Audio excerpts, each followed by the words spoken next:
கர்த்தருடைய பரிசுத்த நாமம் மகிமைப்படுவதாக. அடிக்கப்பட்ட வண்ணமாய் இருக்கிற ஆட்டுக்குட்டி என்கிற ஒரு தலைப்பின் கீழாக கர்த்தருடைய வார்த்தை உங்களோடு கூட நான் பகிர்ந்து கொள்ளட்டும். எவ்வளவு நேரம் எடுக்குன்னு எனக்கு தெரியாது. ஒரு கொஞ்சம் சுருக்கமா இருந்தாலும் சுருக்கமா கூட முடிச்சிருவேன்.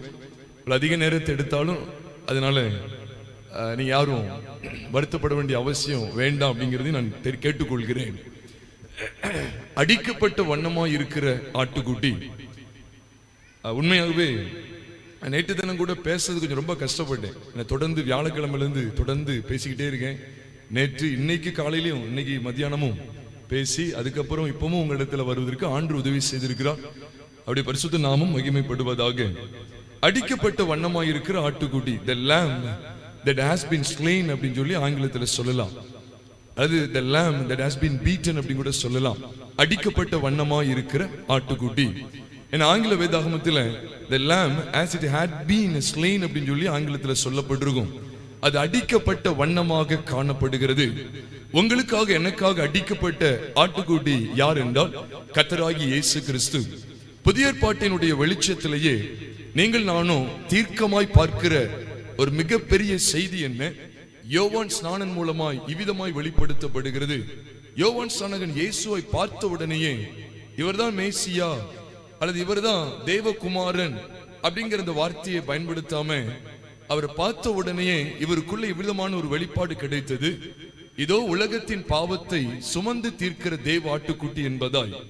ஆட்டுக்குட்டி அப்படின்னு சொல்லும் போது என்ன வெளிப்பாடு கொண்டிருக்கிறது?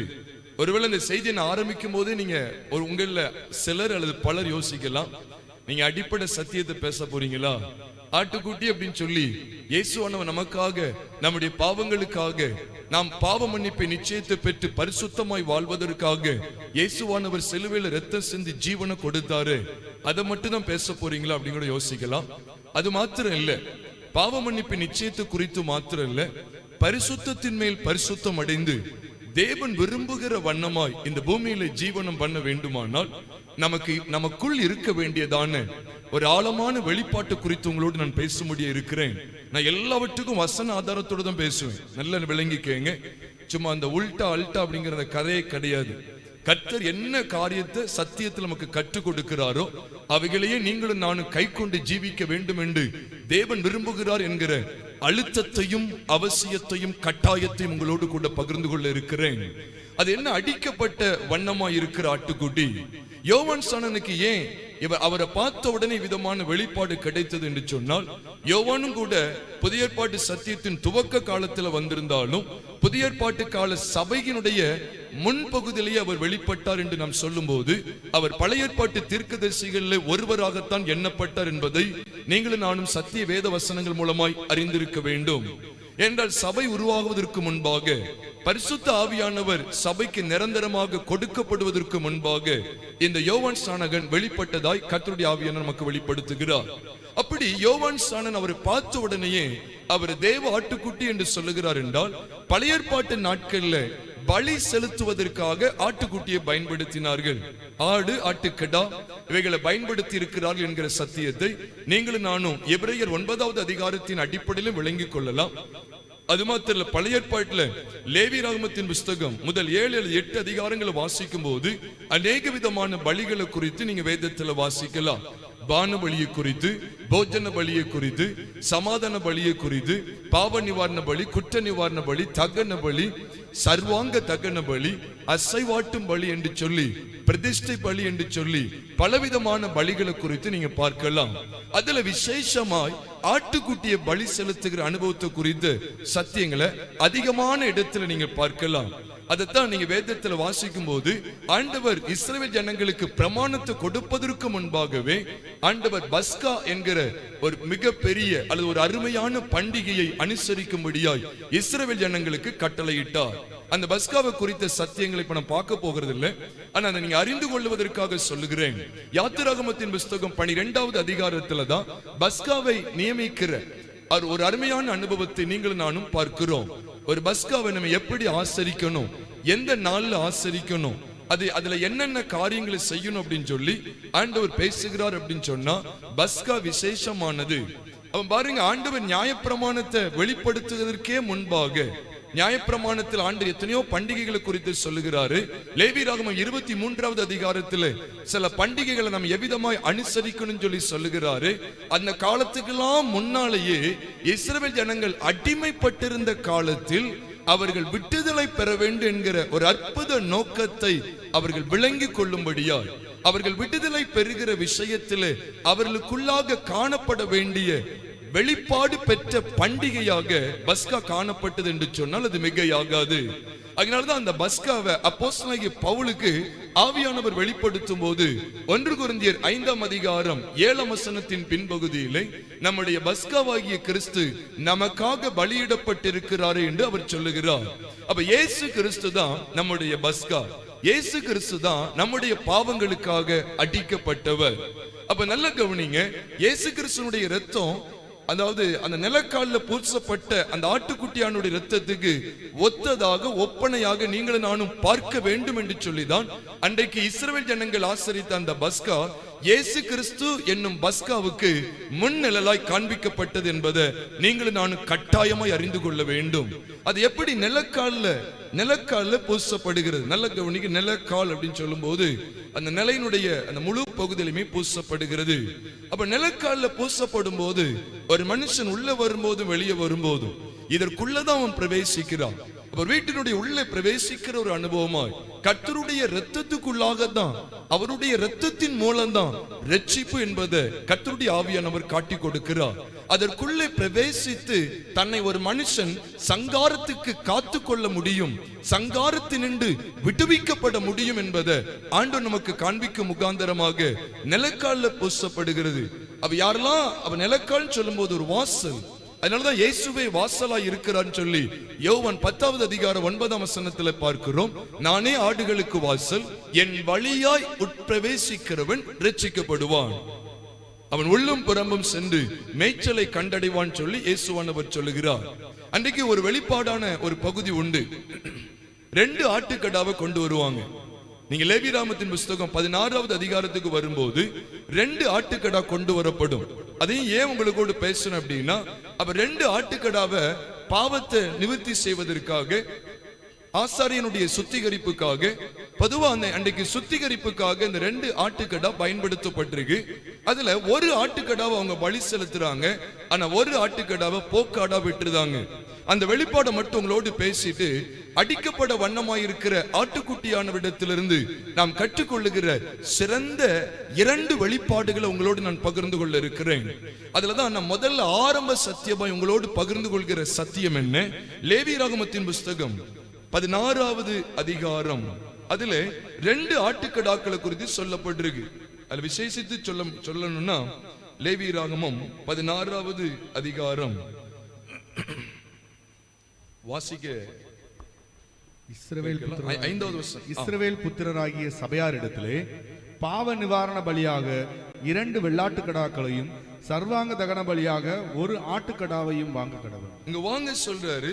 8ஆம் வசனத்தை வாசிக்கலாம். அந்த 2 வெள்ளாட்டு கடாக்களையும் 7-8 அந்த 2 வெள்ளாட்டு கடாக்களையும் கொண்டு வந்து ஆசரிப்பு கூடார வாசலிலே கர்த்தருடைய சந்நிதியில் நிறுத்தி, அந்த 2 வெள்ளாட்டு கடாக்களையும் குறித்து கர்த்தருக்கென்று ஒரு சீட்டும் போக்காடாக விடப்படும் வெள்ளாட்டு கடாவுக்கென்று ஒரு சீட்டும் போட்டு, கர்த்தருக்கென்று சீட்டு விழுந்த வெள்ளாட்டு கடாவை பாவ நிவாரண பலியாக சேர பண்ணி, போக்காடாக விடப்பட சீட்டு விழுந்த வெள்ளாட்டு கடாவை அதை கொண்டு பாவ நிவிர்த்தி உண்டாக்கவும், அதை போக்காடாக வனாந்தரத்திலே போக விடவும் கர்த்தருடைய சந்நிதியில் உயிரோടെ நிறுத்தி போதும். அப்போ இங்க நம்ம பார்க்கிறோம் 3 மிருகஜீவன்களை குறித்து சொல்லப்பட்டிருக்கு. பாவ நிவாரண பலிக்கு 2 வெள்ளாட்டுக்கடா, இன்னொன்று சர்வாங்க தகன பலிக்கு 1 ஆட்டுக்கடா. இப்ப 1 ஆட்டுக்கடா அது சர்வாங்க தகன பலி. இப்ப நான் உங்களோடு பகிர்ந்து கொள்வது பாவ நிவாரண பலி. பாவ நிவாரண பலிக்கு 2 ஆட்டுக்கடாக்களை நம்ம தெரிவு செய்து கொண்டு வரணுமா? அதை ஒன்றை மரணத்துக்கு உட்படுத்துகிறார், ஒன்றை ஜீவனுக்கு உட்படுத்துகிறார். ஆனா 2 ஆட்டுக்கடாவும் கடந்து வரணும். 2மே பாவ நிவாரண பலிக்காகவே தேவனுடைய சந்நிதிக்கு கொண்டு வரப்படுகிறது. அதுல ஒன்று ஆண்டவர் இரத்தம் சிந்தி ஜீவனை கொடுப்பதற்கு, மரணத்தின் சாயலை பெற்றுக் கொள்வதற்கு, மரிப்பதற்கு ஒப்பு கொடுக்கிறார். ஆனா ஒரு வெள்ளாட்டுக்கடாவை போக்காடாக உயிரோட கூட வனாந்தரத்தில் அனுப்பி விடுவதற்கு பயன்படுத்துகிறார். அப்ப ஒன்று மரணத்தின் சாயலை பெறுகிறது, இன்னொன்று ஜீவனின் சாயலுக்கு உட்படுகிறது. ஆக ஏன் இந்த இடத்துல ரெண்டு ஆட்டுக்கடாவை குறித்து சொல்லணும்? யோசிச்சு பாருங்க. ஒரு மனுஷன் வந்து சொல்றான், ஏன் ரெண்டு ஆட்டுக்கடாவை ரெண்டு வெள்ளாட்டுக்கடாவை கொண்டு வர சொன்னீங்க, நான் கொண்டு வந்தேன், இப்ப ரெண்டையும் பயன்படுத்துவீங்கன்னு பார்த்தா ஒன்னதான் பயன்படுத்துறீங்க, ஒன்ன விட்டுட்டீங்களே, இப்ப எனக்கு காசு தானே நஷ்டமாகுது, இதுக்கு நீங்க பேசாம ஒரே ஒரு ஆட்டுக்கடாவை வாங்கிட்டு சொல்லி இருந்தா நான் பாவ நிவாரண பலியா அந்த ரத்த சிந்தப்படுதுன்னு சொல்லி ரத்த சிந்தப்படுதலுக்கு ஒப்பு கொடுத்திருப்பேனே. இன்னொரு ஆட்டுக்கடாவை நீங்க சும்மா வெறுமையா விட்டுட்டீங்கன்னா நான் மார்க்கெட்ல போய் வாங்கிட்டு வந்தேன், அது பக்கத்துல கடன் வாங்கி கூட வாங்கிட்டு வந்திருக்கலாம், நான் கஷ்டப்பட்டு வாங்கி இருக்கிறேன். அப்ப ஒரு ஆட்டுக்கடாவை நீங்க சும்மா விடுறதுக்கு நீங்க முன்னமே சொல்லியிருந்த ஒரே ஒரு ஆட்டுக்கடா மட்டும் வாங்கியிருப்பேனே, மற்றதை நீங்க பயன்படுத்தவே இல்லையே, அப்படியே சீட்டு போட்டு ஒன்ன தெரிந்து கொண்டு ஒன்ன விட்டுட்டீங்களேன்னு சொல்லி கூட சொல்லியிருக்கலாம். ஆனா தேவனுடைய வேதம் நமக்கு காட்டி கொடுக்கிற வெளிச்சம் என்ன? தேவன் எதையுமே அசம்பந்தமா செய்கிறவர் அல்ல. தேவன் எதையுமே முன் யோசிக்காம செய்யறல, அவர் எல்லாவற்றையும் சரியா செய்கிறவர். அது ஏன் ரெண்டு வெள்ளாட்டுக்கடா கடந்து வந்துச்சு அப்படின்னா, நீங்களும் நானும் விளங்கி கொள்ளும் முகாந்தரமாய் கர்த்தர் பேசுகிறார். நீங்களும் நானும் ஒரு அருமையான வெளிப்பாட்டை பெற்றிருக்க வேண்டும் என்று கர்த்தர் பேசுகிறார். அப்ப ரெண்டு வெள்ளாட்டுக்கடா பாவ நிவர்த்திக்காக கொண்டு வரப்பட்டது என்று சொன்னா அப்ப ரெண்டு கிறிஸ்துவா அப்படி நீங்க யோசிக்கலாம். கிடையாது, அது கிடையாது. கிறிஸ்து ஒருவர் தான், நமக்காக அடிக்கப்பட்ட ஆட்டுக்குட்டியானவர் ஒருவர் தான். ஆனா அவரிடத்தில் வெளிப்பட்டதான சாயல் ரெண்டு. ஒன்று நம்முடைய பாவத்தை போக்கும் வழியாக அவர் மரணத்தின் சாயலாகிய பாவத்தை போக்கும் பலி, பாவ மாம்சத்தின் சாயல் என்கிற அப்படிப்பட்ட சாயலை அவர் தரித்து கொள்ள வேண்டியது இருந்தது.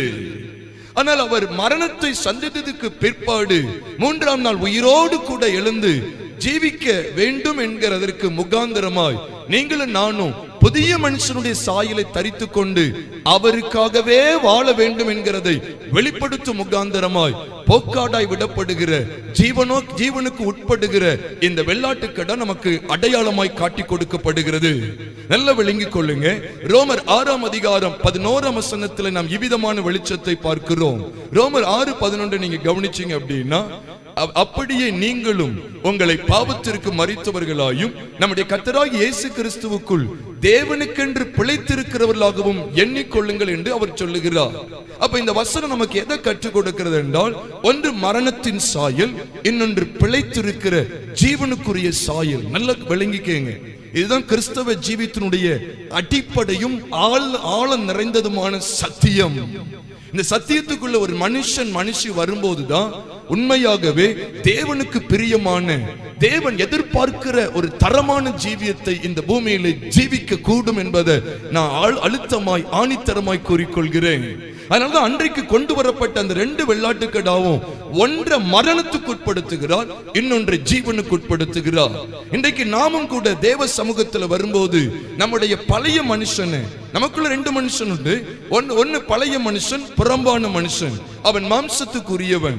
அது கட்டாயமா மரணத்தின் சாயலுக்கு உட்பட்டே தீர வேண்டும் என்பதை நமக்கு விளங்க காட்டும் பொருட்டாக பாவ நிவாரண பலிக்காக கொண்டு வரப்பட்ட ரெண்டு வெள்ளாட்டு கடாக்களிலே ஒன்றை மரணத்துக்கு உட்படுத்துகிறதாகவும், நாம் மரணத்தின் சாயலை தொடர்ந்து உயிர்த்தெழுதலின் சாயலாகிய புதிய மனுஷனுடைய சாயலை தரித்துக் கொள்ளும் முகாந்தரமாய் போக்காடாய் வண்ணாந்தரத்தில் விடப்பட்டதான அந்த ரெண்டு வெள்ளாட்டுக்கடாக்களை ஒன்றை ஆண்டவர் நமக்கு சிருஷ்டாந்தமாய் காட்டி கொடுக்கிறார்.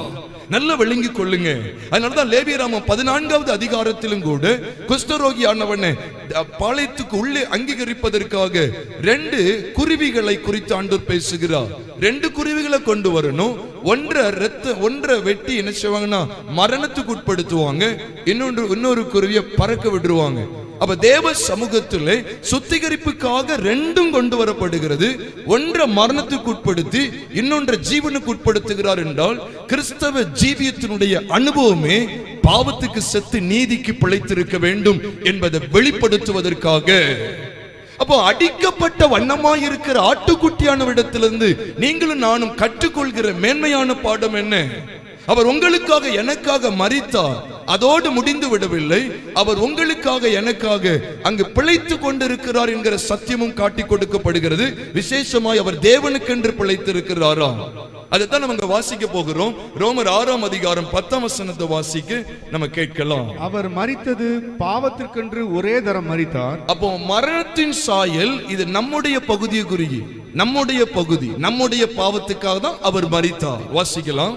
அவர் பிழைத்திருக்கிறது தேவனுக்கென்று பிழைத்திருக்கிறார். அவர் பிழைத்திருக்கிறது இது தேவனுக்கான பகுதி. அவர் தேவனுக்காக பிழைத்திருக்கிறார். அப்படியே நீங்களும் எப்படிதான் இருக்கணுமா? நீங்களும் நானும் பாவத்துக்கு மரிச்சிடணுமா? ஆனா தேவனுக்கென்று பிழைத்திருக்க வேண்டும் என்று வேதம் சொல்லுகிறது. You and I are supposed to be dead to sins and to live for God forever. எப்பொழுதுமே தேவனுக்கென்று நாம் பிழைத்திருக்கிறவர்களாக இருக்க வேண்டும். அதனாலதான் மரணத்தையும் ஜீவனையும் ரெண்டு பகுதியுமே நமக்கு காட்டி கொடுக்கிறார். நல்ல விளங்கி கொள்ளணும். அப்ப அடிக்கப்பட்ட வண்ணமாய் இருக்கிற ஆட்டுக்குட்டியானவரை ஏசாயா தீர்க்கதரிசி அன்றைக்கே கவனித்து விட்டார். இயேசுவானவர் லிட்டரலா மாம்சத்தில் வெளிப்படுறதுக்கு முன்பாகவே அவர் அடிக்கப்பட்ட வண்ணமாய் இருந்தது, அவர் நொறுக்கப்பட்ட வண்ணமாய் இருந்தது, அவர் நெருக்கப்பட்டும் ஒடுக்கப்பட்டும் இருந்தார் என்கிற வண்ணத்தை, அப்படிப்பட்ட ஒரு கோலத்தை அவர் பார்த்தார். அதனாலதான் அவர் சொல்லும் போது அவருக்கு சௌந்தரியம் இல்லை, அவருக்கு அழகு இல்லை, அவர் அந்த கேடு அடைந்திருந்தான் சொல்லி அவர் முக ரூபத்தை குறித்து பேசுகிற சத்தியத்தை எல்லாம் ஏசாயா 52ஆம் அதிகாரம் கடைசி பகுதியிலேயும் 53ஆம் அதிகாரம் முழு பகுதியிலேயும் அவர் திறம்பட தெளிவுற காண்பித்து கொடுக்கிறார். நீ வாசிக்கும் போது 53:7 வசனத்தை வாசிக்க கேட்கலாம். அவர் நெருக்கப்பட்டும் ஒடுக்கப்பட்டும் இருந்தார், ஆனாலும் தம்முடைய வாயை அவர் திறக்கவில்லை. அடிக்கப்படும்படி கொண்டு போகப்படுகிற ஒரு ஆட்டுக்குட்டியை போலவும் தன்னை மயிர் கத்தரிக்கிறவனுக்கு முன்பாக சத்தமிடாதிருக்கிற ஆட்டை போலவும் அவர் தம்முடைய வாயை திறவாதிருந்தார். அப்ப இங்க வேதம் சொல்லுது அவர் நெருக்கப்பட்டும் ஒடுக்கப்பட்டும் இருந்தார். அவர் அன்றைக்கே பார்த்தார் அவர் அடிக்கப்பட்ட வண்ணமாய் இருக்கிற ஒரு ஆட்டுக்குட்டி. அப்ப ஏசாயாவுக்கு இப்படிப்பட்ட ஒரு வெளிப்பாடு கிடைத்தது. அப்ப தேவனுடைய சபையாகி உங்களுக்கு எனக்கும் பாவ மன்னிப்பின் நிச்சயத்தை அடிக்கப்பட்ட வண்ணமாய் இருக்கிற ஆட்டுக்குட்டியான இடத்திலிருந்து தான் பெறுகிறோம் என்கிற சத்தியத்தை விளங்கிக் கொள்ள வேண்டும். அவர் எதற்காக அடிக்கப்பட்டார்? அவர் எதற்காக அடிக்கப்பட்ட வண்ணமாய் நமக்கு முன்பாக இந்த வெளிப்பாடு பேசுகிறார் என்றால், நீங்களும் நானும் பாவத்திலிருந்து விடுதலை பெற வேண்டும். பாவத்தை விட்டு ஓயல அப்படின்னா அவர் எனக்காக அடிக்கப்படலை அப்படிங்கறத நான் நிரூபிக்க கூடியவனா இருக்கிறேன் அப்படிங்கிறது அர்த்தமாயிரும். அது தேவதூஷணம், அது அருவருப்பு. இயேசு அடிக்கப்படலைங்கிறது அருவருப்பு. அப்படி சொல்லக்கூடாது. அவர் எனக்காக அடிக்கப்பட்டா, அவர் எனக்காக இரத்தம் சிந்தினார். அடிக்கப்பட்ட வண்ணமாய் இருக்கிற ஆட்டுக்குட்டி.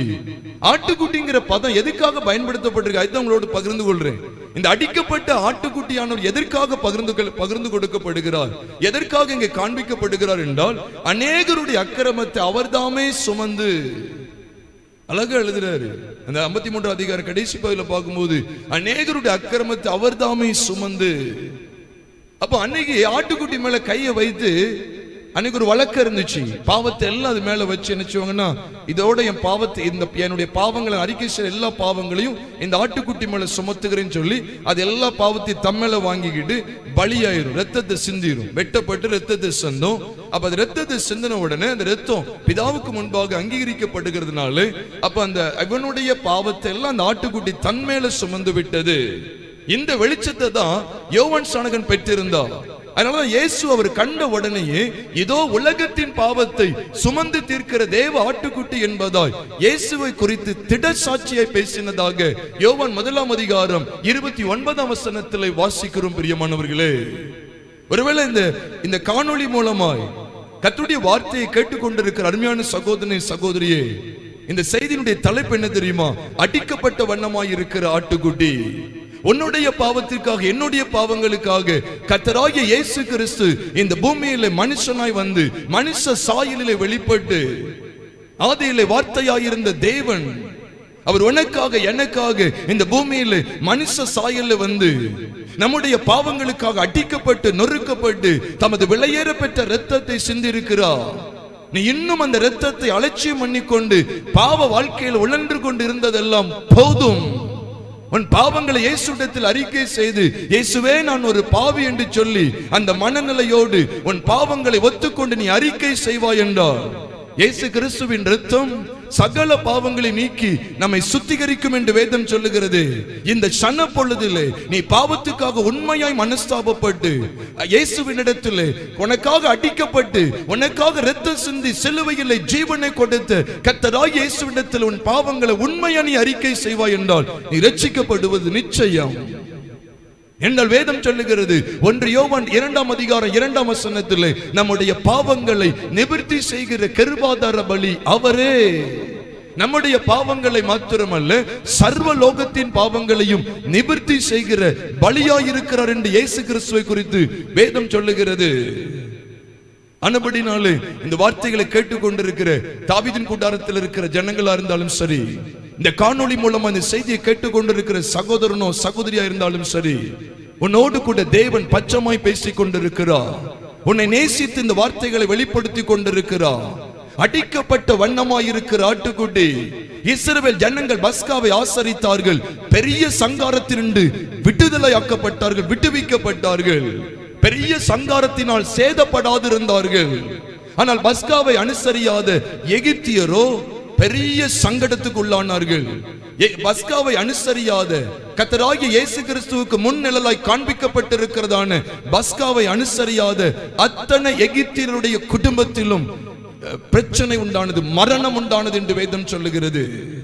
இன்றைக்கும் நீ மரணத்தினின்று விடுவிக்கப்படும்படியாகவே கர்த்தராகிய இயேசு கிறிஸ்து உனக்காக சிலுவையில சிந்தின இரத்தத்தை நீ நோக்கி பார் என்று சொல்லி ஆண்டவர் பேசுகிறார்.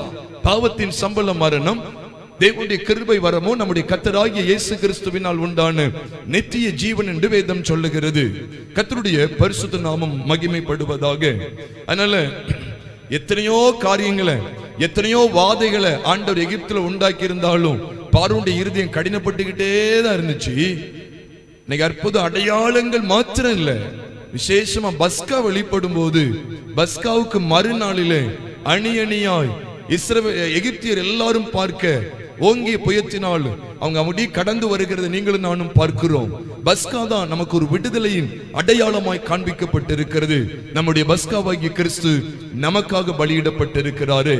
சரி, இந்த அடிக்கப்பட்ட வண்ணமாய் இருக்கிற ஆட்டுக்குட்டியானவரை ஏசாயா பார்த்தது மாத்திரம் இல்ல, யோவானும் பார்த்தார். அப்போஸ்தலனாகிய யோவான் எவ்விதமான ஒரு தோற்றத்தை அடிக்கப்பட்ட வண்ணமாயிருக்கிற ஆட்டுக்குட்டியானவரிடத்தில் கண்டார் என்று சொல்லிதான் 2 வெளிப்பாடுகள், 2 விசேஷித்த வெளிப்பாடுகளோடு கூட உங்களோடு கூட நான் பகிர்ந்து கொள்கிறேன். முதல்ல நம்ம பார்த்ததெல்லாம் அடிக்கப்பட்ட வண்ணமாயிருக்கிற ஆட்டுக்குட்டியானவரிடத்திலிருந்து நாம் விசேஷித்து கற்றுக்கொள்கிற அந்த பாவ மன்னிப்பின் நிச்சயத்தை குறித்து, மனம் திரும்புதலின் உறுதிப்பாட்டை குறித்து, உண்மையாய் பாவங்கள் அறிக்கை செய்து நாம் மனம் திரும்பும் போது அவரே பாவத்தை நிவர்த்தி செய்கிறவராய் வெளிப்படுவார்ங்கிற சத்தியத்தை நாம் சுருக்கமாய் தியானித்தோம். இப்பொழுது யோவான் பெற்றிருந்த வெளிப்பாடு என்ன? ஏசாயா பெற்றிருந்த வெளிப்பாடு அக்கிரமத்தை நீக்குகிறவராய் அவர் வெளிப்பட்டதாய் கண்டார். யோவான் என்ன வெளிப்பாட்டை பார்க்கிறார் என்றால், வெளிப்படுத்தல் விசேஷம் 5ஆம் அதிகாரம் 6ஆம் வசனத்தை ஒருவர் வாசிக்க நாம் கேட்கலாம். வெளிப்படுத்தல் 5:6. அப்பொழுது இதோ அடிக்கப்பட்ட வண்ணமாய் இருக்கிற ஒரு ஆட்டுக்குட்டி சிங்காசனத்திற்கும் 4 ஜீவன்களுக்கும் மூப்பர்களுக்கும் மத்தியிலே நிற்க கண்டேன். அது 7 கொம்புகளையும் 7 கண்களையும் உடையதாயிருந்தது. அந்த கண்கள் பூமி எங்கும் அனுப்பப்படுகிற தேவனுடைய 7 ஆவிகளே ஆகும். அப்ப இங்க வேதம் என்ன சொல்லுது பாருங்க. அடிக்கப்பட்ட வண்ணமாயிருக்கிற ஆட்டுக்குட்டியானவரை யோவான் கண்டார். எங்கேயாவது ஒரு ஆட்டுக்குட்டிக்கு 7 கொம்புகள் இருக்கிறத, 7 கண்கள் இருக்கிறது எங்கேயாவது பார்த்திருக்கீங்களா? நான் இது வரைக்கும் பார்த்ததே கிடையாது. படத்துல கூட எங்கேயும் பார்த்த மாதிரி எனக்கு ஞாபகம் இல்லை. ஆனா இயேசுவானவரை பூமியில யோவான் பார்த்த காட்சிக்கும் பரலோகத்தில் அவரை பார்க்கிற காட்சிக்கும் ஒரு பெருத்த வித்தியாசத்தை கண்டார். நல்ல விளங்கிக் கொள்ளுங்க. அவர் பூமியில இருந்த போது, அவர் பூமியில ஜீவித்த போது மனுஷ சாயல்ல தேவனுடைய ஒரே பேரானவர் என்கிற சாயல்ல அவர் வெளிப்பட்டு ஜீவித்தார் என்கிற சத்தியம் எல்லாம் நம்ம அறிவோம். மரணம் வரைக்கும் அவர் ஒரே பேரானவராய் காணப்பட்டார். மரணத்துக்கு பிற்பாடு, உயிர் தெழுந்ததுக்கு பிற்பாடு அவர் மரித்தோரில் இருந்து முதற் பேரானவராய் பிதாவுக்கு முன்பாக அவர் நிறுத்தப்படுகிறார். அதான் மரித்தோரிலிருந்து முதற் பேரானவராய் காணப்பட்டார். அப்போ நம்முடைய பாவத்துக்காக மரணத்தை அவர் சந்திக்கிற வேளையில எல்லாம் அவர் நமக்காக மரணத்தின் சாயலை அவர் தரித்து கொண்டே இருந்தார். பழைய மனுஷனை தொலைப்பதற்காக, பழைய வாழ்க்கையை முற்றிலும் நீக்குவதற்காக, நம்முடைய பாவங்களுக்காக அடிக்கப்பட்டு நொறுக்கப்பட்டு ரத்தம் சிந்தி அவர் ஜீவனை கொடுத்து அடக்கம் பண்ணப்படுற வரைக்கும் நீங்க பாப்பீங்க. ஆனா உயிர் தெழுந்ததை கர்த்தருடைய வேதம் சொல்லும்போது அவர் தேவனுக்கென்று பிழைத்திருக்கிறார். நல்ல விளங்கிக்கங்க. அப்ப முதல் சாயல், இன்னும் இரண்டாவது சாயல். அப்ப முதல்ல இந்த நமக்காக, நம்முடைய பாவங்களுக்காக பாவத்தை தொலைக்கிறாரு, தேவனுக்கென்று பிழைத்திருக்கிறார். அதைத்தான் வேதமும் நமக்கு சொல்லும் போது நாமும் அவரோடு கூட பாவங்களுக்கு செத்து, அதாவது அவரோடு கூட நம்முடைய பாவங்களுக்காக செத்து நாமும் அவரோடு கூட அடக்கம் பண்ணப்பட்டு எழுந்திருந்தோம் அப்படின்னா கிறிஸ்து தேவனுடைய வலது பாரிசத்தில் வீற்றிருக்கிற மேலானவைகளையே தேட வேண்டும் என்று சொல்லி கொலோசியர் 3ஆம் அதிகாரம் 1ஆம் வசனம் நமக்கு அழுத்தமாய் போதிக்கிறது. அப்போ நீங்களும் நானும் இயேசுவோடு கூட எழுந்தது உண்டானா இந்த பூமிக்குரியவைகளையே சார்ந்திருக்க முடியாது. பாவத்தை பார்க்கவே முடியாது, பாவத்துக்குள்ள நுழையவே முடியாது, நம்மளால மனப்பூர்வமா பாவம் செய்யவே முடியாது என்பதை காண்பிப்பதற்காக தான் நீ அதுவரைக்கும் உலகத்தானா இருந்திருக்கலாம். ஆனா அடக்கம் பண்ணப்பட்டு அவரோடு எழுந்ததுக்கு பிற்பாடு இனிமே உன்னுடைய கண்கள் எல்லாம் பரலோகத்தை மட்டும்தான் நோக்கி இருக்கணும் அப்படிங்கிற வெளிப்பாட்டை தான் கொலோசி சபைக்கு ஆவியானவர் அப்போஸ்தலனாகிய பவுல் மூலமாய் கற்றுக் கொடுக்கிறார். அதனாலதான் அப்போஸ்தலனாகிய பவுல் மூலமா அங்கு சொல்லப்படுகிற வார்த்தைகளை நீங்க தொடர்ந்து பார்க்கும் போதும் கூட கொலோசியர் 3ஆம் அதிகாரம் 1, 2, 3, 4, 5, 6 ஆகிய வசனங்கள் எல்லாம் பார்க்கும் போது ஏறக்குறைய 9, 10 வசனங்களை வாசிக்கும் போது அதுல சொல்லப்படுகிற காரியங்களை சற்று கவனித்து பாருங்க. பூமியில உள்ளவைகளை அல்ல, மேலானவைகளையே நாடுங்கள். ஏனென்றால் நீங்கள் மரித்தீர்கள். சத்தியத்தை பாருங்க, நீங்கள் மரித்தீர்கள், உங்கள் ஜீவன் கிறிஸ்துவுடனே தேவனுக்குள் மறைந்திருக்கிறது. நம்முடைய ஜீவனாகிய கிறிஸ்து வெளிப்படும் போதுதான் அந்த மகிமையை நம்ம அடைவோங்கிற காரியத்தை சொல்லிட்டு அதை தொடர்ந்து ஆகையால் விபச்சார, மோகம், இச்சை இவைகள் எல்லாவற்றையும் உண்டு பண்ணுகிற உங்கள் சரீர அவயவங்களை அழித்து போடுங்கள் என்று சொல்லி பழைய மனுஷனை களைந்து போட்டு புதிய மனுஷனை தரித்து கொண்டிருக்கிறீங்க ஒரு பெரிய வெளிப்பாட்டு குறித்த சத்தியங்களை பின்வரும் வசனங்கள் அவர் பேசிக்கொண்டே வருகிறார். அப்ப தேவனுடைய பிள்ளைகள் இந்த சத்தியத்தை குறித்து ஒரு விழிப்புள்ளவங்களா காணப்பட வேண்டும். யோவானுக்கு, நான் நினைக்க யோவானுக்கு ஒரு பெரிய ஒரு ஆச்சரியத்தை உண்டாக்கி இருக்கும். இயேசுவானவரை பூமியில பார்க்கும்போது அவர் ஒரு சாயல்ல இருந்தார். இப்ப பரலோகத்தில் அவர் ஒரு சாயல்ல பார்க்கிறார். தோற்றத்தை பார்க்கும்போது அந்த ஆட்டுக்குட்டிக்கு 7 கொம்புகள் இருக்கு, 7 கண்கள் இருக்கு. இந்த 2 வெளிப்பாட்டு குறித்த சத்தியங்களை உங்களோடு நான் சுருக்கமாய் பகிர்ந்து கொள்ளட்டும். அது என்ன 7 கண்கள்? அந்த 7 கண்களை குறித்து ஒரு விளக்கங்க சொல்லப்பட்டிருக்கு. அந்த 7 கண்களும் பூமி எங்கும் உலாவுகிற அல்ல சுற்றி திரிகிற தேவனுடைய 7 ஆவிகளாம் என்று அங்கு சொல்லப்பட்டிருக்கிறது. அப்ப அந்த 7 கண்களும் 7 ஆவிகளாம் என்று சொல்லப்பட்டிருக்கு. அதனுடைய முழு வேலை என்னன்னா பூமி எங்கும் உலாவிக் கொண்டே இருக்கும். இந்த கண்கள் என்னங்கிறத பார்க்கிறதுக்கு முன்பாக நீங்க ஏன் 7 சொல்லி இந்த 2 பதம் அங்க பயன்படுத்தப்பட்டிருக்கு? 7 கொம்புகள், 7 கண்கள் அப்படின்னு சொல்லப்பட்டிருக்கு. அது என்ன ஒரு 10 கொம்புகள் இருந்திருக்க கூடாது? அது என்ன ஒரு 15 கண்கள் இருந்திருக்க கூடாது? அது என்ன 7 சொல்லி ரெண்டுமே 7 அப்படின்னு சொல்லி கணக்கெடப்பட்டது அப்படின்னு சொன்னா 7 சொல்லும் போது அது பூரணத்தை குறிக்கும். நீங்கள் நான் அதை விளங்கி கொள்ளணும். அதுக்காக அவருக்கு 7 கண்கள் தான். அப்ப 7 கண்கள்லாம் ஒரு தெருவை ஒரு கண்ணு பாக்குதுன்னா 7 தெருவு மட்டும் பார்ப்பாரு. அதுக்கப்புறம் தெருக்களோ அல்லது ஒரு கண் ஒரு தேசத்தை பார்க்கணும், அப்ப 7 தேசத்தை மட்டும் தான் அவரால் பார்க்க முடியும் அப்படிங்கிற அர்த்தத்துக்கு கொடுக்கப்படல. 7 சொல்லும் போது இந்த முழு பூமியையும் அவருடைய கண்கள் பார்த்து கொண்டே இருக்கிறது. முழு பூமியையும், முழு உலகத்தையும், முழு தேவனுடைய சபையையும் கர்த்தருடைய கண்கள் கவனித்துக் கொண்டே இருக்கிறது என்கிற ஒரு வெளிச்சத்தை கர்த்தர் பேசுகிறார். அதனாலதான் சொல்லுவாங்க 7 signifies a perfection அப்படின்னு சொல்லி. 7 என்பது பூரணத்தை குறிக்கிற ஒரு எண். அப்போ 7 கண்கள் என்று சொல்லும் போது அவருடைய கண்கள் பூமி எங்கும் உலாவிக் கொண்டே இருக்கிறது. இந்த வெளிப்பாட்டை தேவனுடைய சபை கட்டாயம் பெற்றிருக்க வேண்டும். அதனால இயேசுவை சிலர் பார்ப்பாங்க, அடிக்கப்பட்ட வண்ணமா இருந்து என் மேல இரக்கமுள்ளவரா இருக்கிறாரு, அடிக்கப்பட்ட ஆட்டுக்குட்டியானவர் என் பாவத்துக்காக ரத்தம் சிந்தினார். எல்லாம் ரைட், எல்லாம் உண்மைதான். அப்படி ரத்தத்தினால் நமக்கு பாவ மன்னிப்பாகிய மீட்பு கிடைச்சிருக்கு, எல்லாம் உண்மைதான். அதை தொடர்ந்து நான் கிறிஸ்துவுக்குள்ள வளரும் பிரகாரமாக தான் இப்படிப்பட்ட வெளிப்பாடான சத்தியம் நமக்கு காண்பிக்கப்படுகிறது. அப்ப இயேசுவானவரை முதல்ல இந்த யோவான் ஸ்நானன் பார்க்கும்போது எப்படி பார்க்கிறாருன்னா, அடிக்கப்பட்டதோ உலகத்தின் பாவத்தை சுமந்து தீர்க்கிற தேவாட்டுக்குட்டி. அப்ப பாவத்தை எப்படி ஆட்டுக்குட்டி அந்த காலத்துல சுமந்ததோ அதே போல இந்த புதிய ஏற்பாட்டு காலத்துல எந்த ஆடும் கிடையாது, எந்த வெள்ளாட்டு கடாவுக்கும் இடம் கிடையாது. கிறிஸ்துவானவர் மாத்திரமே தேவனுடைய ஆட்டுக்குட்டியானவராய் உங்களுக்காக எனக்காக பலியாகி நமக்காக நித்திய ரட்சிப்பை உண்டு பண்ணினார். வேதம் அப்படித்தான் சொல்லுகிறது. எபிரேயர் 5ஆம் அதிகாரம் 9ஆம் வசனத்தை பார்க்கும் போதும் 8 மற்றும் 9ஆம் வசனங்களிலே அவர் முழுவதும் அவர் கீழ்ப்படிந்தவராகி தமக்கு கீழ்ப்படுகிற யாவரும் நித்திய ரட்சிப்பை அடைவதற்கு அவர் காரணராகி என்று வேதம் சொல்லுகிறது. அப்போ அவர் பலியானதுனால முழு ரட்சிப்பை ஏற்படுத்திட்டார். அதோடு நல்லா பாருங்க, அதோடு முடியுது. அவர் உயிர்த்தெழுந்து பரத்துக்கு போறாரு. இப்ப காண்கிற காட்சியை பார்க்க இதான் இப்ப ரொம்ப அவசியமா இப்ப தேவையா இருக்கு. இப்ப அங்க பாக்குற காட்சியை பார்க்கும்போது இந்த பூமியில இன்னொரு யோவான் பாக்குறாரு, இப்போ பரலோகத்தில் இன்னொரு யோவான் பாக்குறாரு. அந்த காட்சியை காண்பிக்கும் போது தேவனுடைய சபை கிறிஸ்துவை தனக்குள்ளே கொண்டிருக்கிறது. நல்ல விளங்கிக்கங்க, பரலோகத்தில் இருக்கிறார் அப்படிங்கிறது ஒரு வெளிச்சம் தான், நான் இல்ல சொல்லல. ஆனா எபேசு சபைக்கு ஆவியானவர் சொல்லும் போது எபேசியர் 3ஆம் அதிகாரம் 16-17 சொல்லும் போது விசுவாசத்தினாலே கிறிஸ்து உங்கள் இருதயங்களில் வாசமாயிருக்கவும். வெளிப்பாட பாருங்க, விசுவாசத்தின் மூலமா அவர் எனக்குள்ள இருக்கிறாருங்கிற வெளிப்பாட்டை தேவனுடைய சபை பெற்றிருக்க வேண்டும். கொலோசியர் 1:27 சொல்றாரு. கொலோசியர் 1:27 வாசிக்க நம்ம கேட்கலாம். புறஜாதிகளுக்குள்ளே விளங்கிய இந்த ரகசியத்தில் உள்ள மகிமையின் ஐஸ்வர்யம் இன்னதென்று தேவன் தம்முடைய பரிசுத்தவான்களுக்கு தெரியப்படுத்த சித்தமானார். வாசிக்கலாம். கிறிஸ்துவானவர் மகிமையின் நம்பிக்கையாக உங்களுக்குள் இருப்பதே அந்த ரகசியம். அப்ப கிறிஸ்துவானவர் எனக்குள்ளே இருக்கிறார். அப்ப கிறிஸ்துவானவருடைய அந்த தோற்றத்தை பரிசுத்த ஆவியானவர் யோவான் மூலமா நமக்கு காட்டி கொடுக்கிறார். 7 கண்களும் உலாவிக்கிட்டு இருக்கு. அவருடைய கண்ணுக்கு நீங்களும் நானும் தப்ப முடியாது. இந்த வெளிப்பாடு எப்பவுமே தேவனுடைய சபையை பற்றி கொண்டிருக்கணும். தேவனுடைய எந்த ஒரு மனுஷிக்குள்ள எந்த தேவனுடைய சபைக்குள்ள கர்த்தருடைய 7 கண்களும் பூரணமாய் நோக்குகிற, பூரணமாய் என்னை அலசி ஆராய்கிற, பூரணமாய் என்னை உற்று கவனிக்கிற அந்த கண்கள் எனக்குள்ளே உலாவிக் கொண்டே இருக்கு, என்னை சுற்றிலும் பார்க்கிறது. அதனாலதான் அங்க கவனிக்கிறார்.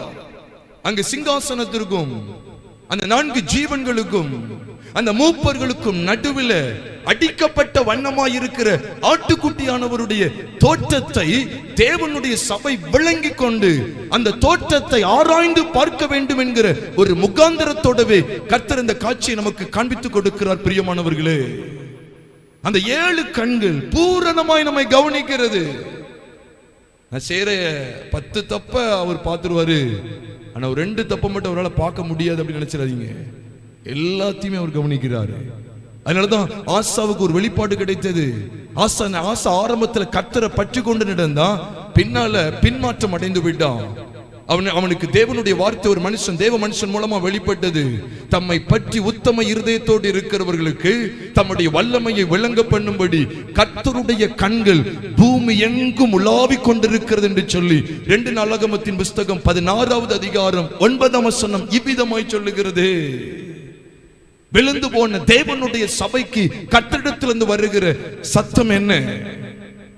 விழுந்து போன ஆசாவைத்தான் நான் பேசுகிறேன். அவன் விழுந்து போன சபைக்கு ஒத்திருக்கிறான். ஆரம்பத்தில் தேவனோடு கூட நடந்தவன். தேவனோடு நடக்கிற எந்த மனுஷனையும் நீங்க தேவனுடைய சபைக்கு ஒப்பிட்டு பார்க்கலாம். அவன் ஆரம்பத்தில் தேவனோடே நடந்தான், தேவனுக்கு பிரியமா நடந்தான். கொஞ்சம் பேரோ அநேகம் பேரோ கர்த்தருக்கு ரட்சிப்பது லேசான காரியம் என்கிற வெளிப்பாட்டையும் பெற்றிருந்தான். பலன் உள்ளவனோ பலனற்றவனோ அவருக்கு லேசான காரியம். அப்படிப்பட்ட ஒரு மனுஷன், தேவன் அவ்வளவு அண்டிக் கொண்டிருந்த மனுஷன், ஒரு குறிப்பிட்ட நாள் வரும்போது தேவனை விட்டுட்டு மனுஷனை சார்ந்து கொண்டான். அதனால கர்த்தருடைய வார்த்தை வருது, ஒன்னு அவர் பார்த்துக்கிட்டே இருக்கிறாரு. அவர் யாரை நோக்கிறாரு அப்படின்னு எல்லாத்தையும் பார்க்கிறார். என்னன்னா, யாரெல்லாம் அவர் பற்றிய உத்தம இருதயத்தோடு இருக்கிறாங்க, யாரெல்லாம் பாவம் செய்யறாங்க அவங்க வேண்டாம், அவங்களை ரிஜெக்ட் பண்ணீங்க. ஏன்னா கர்த்தருடைய கண்கள் தேவன் மனுபுத்திரர நல்லோரையும் தீயோரையும் பார்க்கிறார் என்று சொல்லிதான், வானத்திலிருந்து பார்க்கிறார் என்று சொல்லிதான், பரலோகத்திலிருந்து உற்று கவனிக்கிறார் என்று சொல்லிதான் சங்கீத புஸ்தகத்தில் வாசிக்கிறோம். கர்த்தருடைய கண்கள் நீதிமான்கள் மேல் நோக்கமாய் இருக்கிறது என்கிற சத்தியமும் 1 பேதுரு புஸ்தகத்தில் சொல்லப்பட்டிருக்கிறது. அப்ப கர்த்தர் உற்று கவனிக்கிறார். தேவனுடைய சபை இப்படிப்பட்ட வெளிப்பாட்டை பெற்றிருக்க வேண்டும். என்னை அவர் பார்க்கிறார். நான் நாடகம் பார்க்கும் போதோ சினிமா பார்க்கும் போதோ ஜாதி வெறியோடு இருக்கும் போதோ அது எதுவுமே அவருடைய கண்களுக்கு முன்பாக மறைவானவைகள் அல்ல, எல்லாவற்றையும் கர்த்தர் பார்க்கிறார். அதனாலதான் அங்க போய் அவர் பார்த்த உடனே அந்த வெளிப்பாட பார்க்கிறாரு. அந்த ஆட்டுக்குட்டியானவருக்கு 7 கண்கள் இருக்கு. ஆச்சரியப்படுறாரு, 7 கண்கள் எப்படி? ஆமா, சபையை பார்க்கிறாரு, சபை ஏற்படுத்தியாச்சு, ரத்தத்தை சிந்தி ஏற்படுத்தியாச்சு, முழுவதும் இப்ப கவனிக்கிறாரு. இப்போ அவர் உயிர்த்தெழுற வரைக்கும் அதான் தமது தேவன் தமது சுய ரத்தத்தினாலே சம்பாதித்துக் கொண்ட தமது சபையை மேய்ப்பதற்கு சொல்லி அப்போஸ்தலர் 20:28 சொல்லுகிறது. அவர் தேவன் என்ன செஞ்சார்? தம்முடைய சுய ரத்தத்தினால சபையை சம்பாதிச்சுட்டாரு. அதனால நீ இஷ்டத்துக்கு ஆலஞ்சலி விட்டுட்டு போகல. அதுக்கப்புறம் ஒரு வெளிப்பாடு இருக்கு. அடிக்கப்பட்ட வண்ணமாயிருக்கிற இந்த ஆட்டுக்குட்டியானுடைய வெளிப்பாடு என்ன? பாவ மன்னிப்பு நிச்சயத்தை தந்து நம்மளை சபையா எழுப்பிட்டாரு. அடுத்த வெளிப்பாடு என்ன? அவர் உயிர்த்தெழுந்ததுக்கு பிறகு அடிக்கப்பட்ட வண்ணமாய் இருக்கிற ஆட்டுக்குட்டியானவரிடத்திலிருந்து வெளிப்படுகிற விசேஷித்த 2 வெளிப்பாடுகள் என்ன? எனக்குள்ள தேவன் ஆட்டுக்குட்டியானவராகி கிறிஸ்து எனக்குள்ள இருக்கிறார் அப்படின்னா கட்டாயமா எனக்குள்ள இந்த 2 வெளிப்பாடு கட்டாயம் இருக்குன்னு அர்த்தம். இல்லைன்னா உயிர்த்தெழுந்த கிறிஸ்துங்க கிடையாதுன்னு அர்த்தம், நமக்குள்ள இல்லைன்னு அர்த்தம். நீ சும்மா ஊரை சுத்துறது, இஷ்டத்துக்கு பேசலாம், இஷ்டத்துக்கு பார்க்கலாம், இஷ்டத்துக்கு எதையும் நடப்பிக்கலாம் நினைச்சிடாதீங்க. அவர் எனக்குள்ள இருக்கிறார் பாருங்க, ஆட்டுக்குட்டியானவர் இருக்கிறாரு. அவருக்கு 1 கண் 2 கண் 7 கண் இருக்கு அப்படிங்கறதே வெளிப்பாடா வச்சுக்கோங்க. வசனம் அப்படி சொல்லுது, அப்படி எடுத்துக்கோங்க. பூரணமா என்னை கவனிக்கிறா ஆசாவே, உன்னை கர்த்தர் பார்க்கிறாரு. நீ அவரை உண்மையா உத்தமமா அவரை பின்பற்றல, பார்த்துட்டாரு. உன்னை கர்த்தருடைய கண்கள் பார்த்துக்கிட்டே இருக்கு. எல்லோரையும் பார்க்கிறது, நல்லோரையும் தீயோரையும் அவர் கண்ணின் இமை பார்த்து கொண்டு இருக்கு. எல்லாரையும் உற்று கவனிக்கிறா. ஆகையினால் தான் வேதம் சொல்லுகிறது, ஆண்டவருடைய வசனத்தை குறித்து வெளிப்பாட பாருங்க. எபிரேயர் 4வது அதிகாரம் 13ஆம் வசனத்தை வாசிக்கும் போது, அவருடைய பார்வைக்கு மறைவான சிருஷ்டி ஒன்றுமில்லை, சகலமும் அவருடைய கண்களுக்கு முன்பாக நிர்வாணமாயும் வெளியரங்கமாயும் இருக்கிறது, அவருக்கே நாம் கணக்கொப்புவிக்க வேண்டும் என்று சொல்லி எபிரேயர் 4:13 சொல்லுகிறது. Everything, every deed, every word, every deed is become a manifest, is become a naked before the eyes of the Lord. You can easily hide the eyes of Isaac, but you can never hide the eyes of the God of Isaac. ஈசாக்கின் கண்களை நீ மறைச்சிடலாம், ஈசாக்கின் தேவனுடைய கண்களை மறைக்க முடியாது. அவருடைய கண்கள் உன்னை உற்று நோக்குகிறது. நம்ம சபையாயிட்டோம், அவர் ரத்தம் சிந்தினார், அவர் நமக்காக ஜீவனை கொடுத்து உயிரோடு கூட எழுந்தார். அது நிமித்தமாய் இப்பொழுது நான் ஜீவனோடு இருக்கிறேன். எல்லாம் நல்லதுதான். அவர் பரத்துக்கு எடுத்துக் கொள்ளப்பட்டதுக்கு பிற்பாடு அவர் இடத்துல காண்பிக்கப்படுகிறதான தோற்றத்தை, அவருடைய தோற்றத்தை யோவான் சரியாக அடையாளம் கண்டு திடீர்னு பார்க்கிற 2 விதமான காரியத்தை கவனிக்கிறார். அது கவனிக்கும் போது சபைக்கு அது எழுதப்படுகிறது. 7 கண்கள் அவர்கிட்ட இருக்கு. அது என்ன செய்து பூமி எங்கும் உலாவிக்கிட்டு இருக்கு. யாரெல்லாம் தம்மை தேடுறாங்க, யாரெல்லாம் ரகசியமா பாவம் செய்துட்டு இருக்காங்க, கர்த்தருடைய கண்கள் கவனித்துக் கொண்டே இருக்கிறது. கர்த்தருடைய தாசனாகிய மோசேக்கு இப்படிப்பட்ட வெளிப்பாடு இருந்தது. பிரியமானவர்களே, சங்கீதம் 98ஆம் வசனத்தை வாசித்து பாருங்கள். எங்கள் அக்கிரமங்களை உமக்கு முன்பாகவும் எங்கள் அந்தரங்க பாவங்களை உமது முகத்தின் வெளிச்சத்திலும் நிறுத்தினே. எவ்வளவு அழகா சொல்றாரு. You have stood each and every secret sin of us before your eyes, before the light of your face. வசனத்தை முழுமையா வாசிக்க கேட்போம். சங்கீதம் 98ஆம் வசனம் மோசேக்கு கிடைத்த ஒரு வெளிப்பாடு. அதனால தான் சங்கீதம் மோசேயின் ஜெபமாக காணப்படும். வாசிக்க கேட்கலாம். எங்கள் அக்கிரமங்களை உமக்கு முன்பாகவும் எங்கள் அந்தரங்க பாவங்களை உமது முகத்தின் வெளிச்சத்திலும் நிறுத்தினீர். எங்கள் அந்தரங்க பாவங்கள் ஏதோ ரூமுக்குள்ள யாருக்கு தெரியாம, அதெல்லாம் அவர் கண்ணுக்கு முன்னாலதான் இருக்கு. அதெல்லாம் அவர் கண்ணுக்கு முன்னாலதான் இருக்கு. நீங்க எல்லாம் வசனத்தை பாத்துக்கங்க. அவன் எங்கேயோ தப்பு பண்ற மாதிரி இருக்கு. அது மனுஷனுடைய கண்களுக்கு மறைவா இருக்கலாம், பெற்றோருடைய கண்களுக்கு மறைவா இருக்கலாம், உங்களுக்கு மூத்த போதகரா இருக்கிறவங்களுடைய கண்களுக்கு அது மறைவா இருக்கலாம். ஆனா கர்த்தருக்கு முன்பாக வெட்ட வெளிச்சம் தான். அதான் சொல்றாரு, அந்தரங்க பாவங்களை முகத்தின் வெளிச்சத்திலும் நிறுத்தினா கண்ணை விழிச்சு பார்த்துக்கிட்டு இருக்கிறாரு. தப்பவே முடியாது. இந்த சீரியஸ்னஸ் உணர்றோமா? எனக்காக அடிக்கப்பட்ட, எனக்காக அந்த தோற்றத்தை கவனிங்க, தயவு செய்து கவனிங்க. எந்த ரங்கத்துல தப்பு பண்ணாலும் அவர் பார்த்துக்கிட்டே இருக்கிறார், நியாயத்துல கொண்டு வந்து நிறுத்துவா. அதனாலதான் தாவீதுக்கு இப்படிப்பட்ட வெளிப்பாடு கிடைச்சு. யாருக்கு தான் வெளிப்பாடு கிடைக்கும் தெரியுமா? பாவத்தை உணர்ற தாவீதுகளுக்கு தான் இப்படி வெளிப்பாடு கிடைக்கும். என்ன வெளிப்பாடு? பச்சை பால்ட்ட நான் தப்பா தனியாதன தப்பு பண்ணேன், உம்முடைய கண்களுக்கு முன்பாக பொல்லாங்கானதை நடப்பித்து. அங்க உரியா கிடையாது, யோவாப் கிடையாது, மற்ற வேற யாரும் அங்க கிடையாது, சேவகர் யாரும் நான் பார்க்கல, எங்களை பார்க்கல. யாருடைய கண்கள் அங்க இருந்துகிட்டே இருந்துச்சு இந்த ரூம்ல. சந்தேகமா இருந்தா வாசிருங்க. சங்கீதம் 51 முதலாம் வசனத்துல கொஞ்சம் வாசிக்க கேட்கலாம். சங்கீதம் 51. தேவனே உமது கிருபையின்படி எனக்கு இரங்கும். இப்போ நீங்க டைரக்டா இங்க வந்துருங்க, 4ஆம் வசனத்துக்கு வந்துருங்க. தேவரீர் ஒருவருக்கே விரோதமாக நான் பாவம் செய்து உமது கண்களுக்கு முன்பாக பொல்லாங்கானதை நடப்பித்தேன். உமது கண்களுக்கு முன்பாக வெளிப்பாடு பாருங்க. ஏன்னா அவருக்கு மறைவான எங்கேயும் போக முடியாது. 139 சங்கீதம் அப்படிதான் இருக்கு. பாதாளத்துல போனா அங்கேயும் நீங்க வந்துருவீங்க. எல்லாம் நமக்கு தெரியும். என் உட்காருதல், எழுந்திருக்குதல், நான் படுத்திருக்கு எல்லாம் தெரியும். நல்ல கவனிங்க. ஆண்டு விசேஷமா தான் பேசுறாரு. நல்லா தெரியும் எனக்கு. சும்மா எல்லாம் எதையும் கொண்டு வர மாட்டேன். நல்லா தெரியும். நம்ம பூசி மழுப்பவே வேண்டாம். அதான் நான் பெரிய தீர்க்கதரிசி அப்படிங்கிறதுக்கெல்லாம் கிடையாது. ஆண்டவர் காரணம் எல்லாம் முகாந்திரம் இல்லாம கொண்டு வர மாட்டா, முகாந்திரம் இல்லாம பேச வைக்க மாட்டா, முகாந்திரம் இல்லாம எதையுமே நடத்த மாட்டா.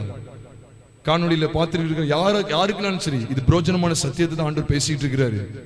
நீ ஏதோ அந்த ரங்கத்துல ஏதோ ஒரு காரியம் செய்யலாம் நினைக்கிற, எனக்கு உனக்குள்ள எப்படிப்பட்ட வெளிப்பாடு இருக்கணும். உன்னை சபையாக்கிட்டார், உண்மைதான். ஆட்டுக்குட்டியான் உனக்காக ரத்தம் சிந்தி உனக்காக ஜீவனை கொடுத்து அவர் தமது சுய ரத்தத்தினால ஆட்டுக்குட்டியோட ரத்தம் சிந்தப்பட்டதுனால அந்த ரத்தத்தை கொண்டு உன்னை விளக்கரையமா வாங்கிட்டாரு. எங்க இருந்து வாங்கிட்டாரு? எகிப்தை விட்டு நீ வெளியே வந்துட்ட, முடிஞ்சிட்டா? இல்ல, உன்னை முழுக்க முழுக்க மேக ஸ்தம்பத்தினால கண்காணிச்சுக்கிட்டே இருக்கிறாரு. அக்னி ஸ்தம்பத்தினால வாட்ச் பண்ணிட்டே இருக்கிறாரு. உன்னை பார்த்துக்கிட்டே இருக்கிறாரு. மேல இருந்து பார்த்துக்கிட்டே இருக்கிறாரு. ஜனங்கள் தங்களை கெடுத்துக்கிட்டாங்கன்னு சொல்றாரு. அவர் சீனை மலையில இருக்கிறது எப்படி தெரியும்? மோசட்டில பேசிட்டு இருக்கிறாரு. ஜனங்கள் தங்களை கெடுத்துட்டாங்க, போ. அவங்க வணங்க கழுத்துள்ளவங்களா இருக்காங்க, அங்க போப்பா அப்படின்னு சொல்லி பாளையத்தில் நடக்கிறத பார்த்துட்டு இருக்கிறாரு. எல்லாருக்கும் தெரியும். இப்ப அதனாலதான் தாவீதுக்கு இப்ப ஒரு உணர்வு வருது. தன் பாவத்தை அறிக்கை செய்யறதுக்கு முன்னால் அவனுக்கு என்ன ஒரு வெளிப்பாடு கிடைக்கு பாருங்க. அவர் அழகா பேசுறாரு. தேவரீர் ஒருவருக்கு விரோதமாய் நான் பாவம் செய்து உமது கண்களுக்கு முன்பாக பொல்லாங்கானதை நடப்பித்தேன். அப்ப உமது கண்களுக்கு முன்பாக, உம்முடைய பார்வையில நான் தப்பு செய்திருக்கிறேன். உம்முடைய பார்வைக்கு மறைவான எங்கேயும் போக முடியாது. தயவுசெய்து இந்த வெளிப்பாடுகளை வந்துருங்க. கர்த்தர் எல்லாவற்றையும் பார்க்கிறார். ஆதாமீன் எங்க இருக்கிறான்னு கேட்கிறாருன்னா, ஆதாம் அவர் பார்க்கலன்னு நினைச்சிடாதீங்க, எல்லாம் தெரியும். அவனுக்கு உணர்த்து வைக்கிறதுக்காக, அவன் எந்த இடத்துல இருக்கிறான், எங்க இருந்து எங்க போயிட்டான் அப்படிங்கறது அவனுக்கு உணர்த்து வைக்கிறதுக்காக கேட்கிறாரு. நீ எங்க இருக்கிற, அவருக்கு எல்லாம் தெரியும். அவன் பழத்தை சாப்பிடும்போது எல்லாம் தெரியாது, எல்லாம் தெரியும். மனுஷனுக்கு சுயாதீனத்தை கொடுத்திருக்கிறாரு. பார்த்துக்கிட்டே இருக்கிறாரு. கர்த்தருடைய கண்கள் உலாவிக்கிட்டே இருக்கு. பூமி எங்கும் உலாவிக்கிட்டே இருக்கு. சாத்தானே பாருங்க, பூமி எங்கும் உலாவி வர்றான்னா தேவன் எவ்வளவு பெரிய தேவன். அவர் சகலத்தையும் பார்த்துக்கிட்டே இருக்கிறாரு. அவர் எல்லாவற்றையும் ஆராய்ந்து அறிகிறார். கர்த்தருடைய பரிசுத்த நாமம் மகிமைப்படுவதாக. அதனாலதான் ஒவ்வொரு பகுதியிலையும் நீ வேதத்தை வாசி பாருங்க.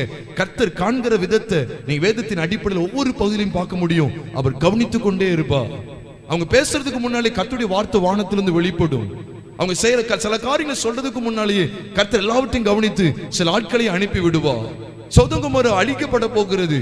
என்ன லோத்துவா ஆண்டவருக்கு சொல்லி கொடுதான், ஆண்டவர் இங்க பாவம் பெருகிட்டு நீங்க வந்து சீக்கிரமா நியாய தீர்ப்பு செய்யணும் லோத்து சொன்னானா இல்ல ஆபிரகாம் சொன்னானா?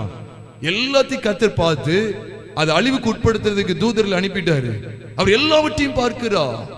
அங்க சோதோம் கொமோரா மட்டும் இல்ல, எந்தெந்த பட்டணத்துக்கு அழிவு வரணும், நினிவே பட்டணத்தை அழிக்க போற எதுக்கு, அதோட ஒவ்வொரு அசைவையும் கர்த்தர் பார்க்கிறாரு. பாவம் பெருகிட்டு அக்கிரமம் மிகுதி ஆயிட்டு இப்ப நினிவே பட்டணத்தை 40 நாள்ல கவிழ்த்து போடணும்னு சொல்லி அவர் தீர்மானிக்கிறார். அவ யோனாவை அழைக்கிறா. அவ யாரோ சொல்லி கொடுத்தல்ல. அப்ப இந்த நினிவே பட்டணத்துடைய ஒவ்வொரு பகுதியும் அவர் பார்த்துக்கிட்டே இருக்கிறார். அப்ப மனம் திரும்பின தேவனுடைய சபை இப்படிப்பட்ட வெளிப்பாட்டை எப்பொழுதும் பெற்றிருக்கணும். இல்லைன்னா நான் சொல்லுவேன், உனக்குள்ள கிறிஸ்து இல்லைன்னு நான் சொல்லுவேன், ஸ்ட்ராங்கா சொல்லுவேன். அது அறகுறையான கிறிஸ்து தான். அதுக்கு அது கிறிஸ்துவே கிடையாது. கிறிஸ்துவ அவர் பார்க்கிறாரு. அடிக்கப்பட்ட வண்ணமாய் இருக்கிற ஆட்டுக்குட்டியானவரை நீங்கள் ருசி பார்த்தது உண்டா? அந்த தோற்றத்தை நீங்கள் கவனித்தது உண்டா? எபிரேயர் புத்தகத்தில் சொல்லப்பட்டிருக்கிறது, நம்முடைய அப்போஸ்தலரும் பிரதான ஆசாரியருமாய் இருக்கிற இயேசு கிறிஸ்துவை கவனித்து பாருங்கள். எப்படி கவனிச்சு பாக்க? தினமும் என்கிட்ட என்ன மாதிரி ஒரு மனுஷன் அவர் வந்து நிப்பாரா? இல்ல, வேதத்துல இருந்து தான் கவனிச்சு பார்க்க முடியும். ஓ, நீ ஆராதிச்சாங்களே இவ்வளவு மகத்துவம் உள்ளவர். அப்ப நமக்கு எப்படி தெரியும்? பக்கத்துல வந்து நான் மகத்துவம் உள்ளவன்னு சொல்லிட்டு லிட்டரலா ஒரு சரீர அமைப்புல வந்து நின்னா சொல்றாரு? இல்ல, வேத வசனம் தான் சத்தியம். இதுதான் தேவன். இதுலதான் தோட்டத்தை பார்க்கிறோம். அந்த தோட்டத்தை அவர் பார்க்கும்போது சொல்றாரு, ஆட்டுக்குட்டியானவருக்கு 7 கண்கள் இருந்தது. இந்த ஆட்டுக்குட்டியானவர் தான் உங்களுக்குள்ள எனக்குள்ள இருக்கிறாரு. அப்ப இந்த வெளிப்பாடு இல்லாம இஷ்டத்துக்கு அலைவது அது என்ன முறையா? அது என்ன முறையாகும்? கண்ட மணிக்கு நம்ம ஜீவிக்க கூடாதுங்க. கண்டதை காட்சி கொண்டதை கோலஞ்சொல்லி வாழக்கூடாது. நம்மை பார்க்கிற கண்கள் உண்டு. கர்த்தர் நம்மை கவனிக்கிறாருங்கிற உணர்வு உண்டா? இந்த உணர்வு தான் தவறு செய்ய மாட்டாங்க. கணவனுக்கு தெரியாம, மனைவிக்கு தெரியாம, பெற்றோர் பிள்ளைகளுக்கு தெரியும், பிள்ளைகள் பெற்றோருக்கு தெரியாம, முதலாளிக்கு தெரியாம, வேலைக்காரன் தெரியாம, அங்க எதுவுமே இருக்காது. எல்லாத்தையும் கர்த்தர் கவனிக்கிறார். யோசேப்பை கர்த்தருடைய கண்கள் பார்த்துக்கிட்டே இருக்கு, கவனிச்சுக்கிட்டே இருக்கிறாரு. கர்த்தர் ஒவ்வொருவரையும் கவனிச்சுக்கிட்டே இருக்கிறாரு. அவருக்கு மறைவானது ஒன்றும் இல்லை. வேதம் அப்படித்தான் சொல்லுது. இந்த வெளிப்பாடு தேவனுடைய சபைக்கு தேவை. அப்ப கிறிஸ்துவானவர் மகிமையின் ரகசியமா உங்களுக்குள்ள இருக்கிறான்னு வேதம் சொல்லுதே, எனக்குள்ள இருக்கிறார் என்று வேதம் சொல்லுகிறதே. ஆனா தோட்டம் சரியில்லையா? அந்த தோட்டத்தை நம்ம சரியா விளங்கி கொள்ளலையா? அந்த 7 கண்களை உற்று கவனிக்க. கண்கள்னால என்ன அர்த்தம்? பார்வை. கண்ணு தெரியாதவனுக்கு எல்லாம் இருட்டாதான் இருக்கும், என்ன நடக்குன்னு தெரியாது. ஆனா கண்ணு இருக்குன்னா என்ன நடக்கு, யார் எங்க போறா, என்ன செய்யறா, இவங்க எந்த திசைக்கு போறாங்க, எல்லாத்தையும் பார்க்கிறோமே. அப்ப என்ன அர்த்தம்? அவர் எல்லாவற்றையும் உற்று கவனிக்கிறார். வெளிப்பாடு இருந்தா அடுத்தவன் பொருளை எடுக்கிறதுக்கு துணிய மாட்டோம், அடுத்தவன் பொருளுக்கு ஆசைப்பட மாட்டோம். தேவன் என்ன பார்த்துக்கிட்டே இருக்கிறாரு. பொத்திபாரி மனைவி வேணா நினைச்சிருக்கலாம், வீட்டுல யாரும் இல்லை அப்படின்னா என்ன அர்த்தம்? நம்மளை யாரும் பார்க்கறதுக்கு இல்லப்பா. ஆனா யோசேப்புக்குள்ள ஒரு உணர்வு இருந்துட்டே இருக்கு, அவருக்கு விரோதமா. ஆமால நீ சொல்ற மாதிரி யாரும் பார்க்கல, தேவனும் பார்க்கல, நம்ம தனியா ஒரு அறையில தானே இருக்கோம், யாரும் தேவனுக்கும் தெரியாது இல்ல, அப்ப நம்ம செஞ்சிருவோம், தேவன் தான் பார்க்கல. அப்படி இல்ல. இத்தனை பெரிய பொல்லாங்கு உடன்பட்டு தேவனுக்கு விரோதமாய் பாவம் செய்வது எப்படி? ஆதியாகமம் 39:9 அப்படித்தானே வாசிக்கிறோம். தேவன் என்னை பார்க்கிறா. அந்த உணர்வு நமக்கு தேவை பிரியமானவர்களே. அதுலதான் நம்ம ரொம்ப கவனமா இருக்கணும். அவருடைய கண்கள் என்னை பார்த்துக்கிட்டு இருக்கு, அவருக்கு மறைவா எதுவுமே செய்ய முடியாது அப்படிங்கிற உணர்வோடு கூட நீங்களும் நானும் ஜீவிக்க வேண்டும். லூக்கா 12 அதிகாரத்துல வாசி பாருங்க. ஒரு வசனத்தை வாசி, இன்னொரு வெளிப்பாட்டை நான் உங்களோடு பகிர்ந்து கொண்டு முடிக்க வாஞ்சிக்கிறேன். லூக்கா 12:2 நினைக்க கொஞ்சம் வாசிங்க. 1:2 வாசிக்கிறீங்க. லூக்கா 12:12 அதிகாரம். அத்தருணத்திலே அநேகமாயிரம் ஜனங்கள் ஒருவரை ஒருவர் மிதிக்கத்தக்கதாக கூடி வந்திருக்கும் போது அவர் என்ன சொல்றார் பாருங்க. 2:3 வாசிங்க. வெளியாக்கப்படாத மறைபொருளும் இல்லை, அறியப்படாத ரகசியமும் இல்லை. ஆதலால் நீங்கள் இருளிலே பேசினது எதுவோ. வெளியாக்கப்படாத மறைபொருள்ங்கிறது கிடையவே கிடையாது. ஆண்டவருடைய ஹிஸ்டரியில, ஆண்டவருடைய டிக்ஷனரியில எதுவுமே அப்படி கிடையாது. அறியப்படாத ரகசியமே கிடையாது. 4 சவுத்துக்குள்ள அதெல்லாம் கிடையவே கிடையாது. ஆதலால் நீங்கள் இருளிலே பேசினது எதுவோ அது வெளிச்சத்திலே கேட்கப்படும். என்ன, நம்ம இருட்டுல யாருக்கும் தெரியாம பேசணும், ஆனா வெளிச்சத்தில் அது கேட்கப்படுமா? வாசிங்க. நீங்கள் அறைகளில் காதிலே சொன்னது எதுவோ அது வீடுகளின் மேல் கூறப்படும். அது வீடுகள் மேல கூறப்படும், சத்தமா கேட்கும். என்ன கற்றுக் கொடுக்கிறார்னா, மறைவானவைகள் சொல்லி தேவனுக்கு ஒண்ணுமே கிடையாது. நமக்கு தான் நிறைய மறைவானவைகள் இருக்கும், ஆனா தேவனுக்கு எல்லாம் விட்ட வெளிச்சம். அல்லது ஆபகு கிட்ட பேசும்போது ஆபகுக்கு 2ஆம் அதிகாரம் 11ஆம் வசனத்தை நீங்க வாசிங்கன்னா, ஆபகுக்கு 2:14 சொல்லப்பட்டிருக்கு. கல்லு மச்சிலிருந்து கூப்பிடுவோம் பாருங்க. கல்லு சுவரிலிருந்து கூப்பிடும், உத்திரம் மச்சிலிருந்து சாட்சிடுமா. அந்த வசனத்தை எடுத்துட்டையும் வாசிங்க. ஆபகு 1085 நினைக்கிறேன், 1085 பக்கமா இருக்கும் நினைக்கிறேன். கல்லு சுவரிலிருந்து கூப்பிடும், உத்திரம் மச்சிலிருந்து சாட்சியிடும். பாருங்க, கல்லு சுவரிலிருந்து என்ன செய்தான்? கூப்பிடுமா. என்னென்னமோ அலட்சியம் செஞ்சு என்னென்னமோ தீமை செய்யறாங்க, ஆனா கல்லு சுவரிலிருந்து கூப்பிடும், உத்திரம் மச்சிலிருந்து சாட்சியிடும். இரத்த பலிகளை பட்டணத்தை கட்டி அநியாயத்தினால நகரத்தை பலப்படுத்துறதுக்கு ஐயோ சொல்லி நியாயத்தீர்ப்பு ஆண்டவர் கூறிக்கிட்டே இருக்கிறாரு. இப்ப கல்லுக்கு காது உண்டு. ஆமா, காது உண்டு. யோசுவா 24 அதிகாரத்துல இஸ்ரேல் ஜனங்களுக்கு யோசுவா மூலமா கர்த்தருடைய வார்த்தை வெளிப்பட்டது. ஆனா அவர் சொல்லிட்டாரு, நீ கேட்டியோ கேட்கலே தெரியாது, இந்த கல் எல்லா வசனத்தையும் எல்லா நியாயபரமான வார்த்தையிலும் கேட்டுட்டு நீ அதனால இதுதான் சாட்சியா இருக்குன்னு சொல்லிட்டாரு. சொன்னாரா இல்லையா? இந்த கல் உங்களுக்கு சாட்சியா இருக்க கடவுது. என்னைய கல்லு பேசுமா? ஆமா, கல்லு கேட்குன்னு சொல்லிட்டாரு. அவன் இல்ல இல்ல அப்படி இப்படின்னு சொல்லி ஏதாவது நழுவுனா அப்படின்னா கல்லை சாட்சி கொடுக்குன்னு சொல்லி அவர் சொல்லிட்டாரு. இந்த கல் கேட்டதுன்னு சொல்றாரு. ஏன்னா கல்லுகள்ல இருந்து ஆபிரகாமுக்கு சந்ததி உண்டாக்க முடியும்னா அப்ப எதையும் கொண்டு அவன் பேச வைக்க முடியும். கழுதை கொண்டும் கர்த்தரால பேச வைக்க முடியும். அதனால நீங்கள் நான் இப்படிப்பட்ட வெளிப்பாடோடு கூட அவர் என்னை கவனிக்கிறார், என்னை பார்க்கிறாரு. கொஞ்சம் யோசிச்சு பாருங்க. இப்ப நம்ம எல்லாம் இங்க இருக்கோம், நான் உங்களை பார்க்கிறேன். நீங்க யாராவது துணிகரமா பாவம் செய்ய முடியுமா? யோசிச்சு பாருங்க. ராஜாண்ண இப்ப உங்களை பார்க்காங்க, உண்மைதான் சொல்லு. இப்ப இங்க வந்திருக்கீங்க, இப்ப கப்சிப்பு அமைதியா இருப்பாங்க. பிள்ளைகள்கிட்ட நடந்துக்கிற விதமும் ரொம்ப சாஃப்டா இருக்கும். மனைவிட்ட நடந்துக்கிற விதம், கணவன்கிட்ட நடந்துக்கிறதும் ரொம்ப சாஃப்டா இருக்குன்னா அவங்க கவனிக்காங்க எல்லாம்.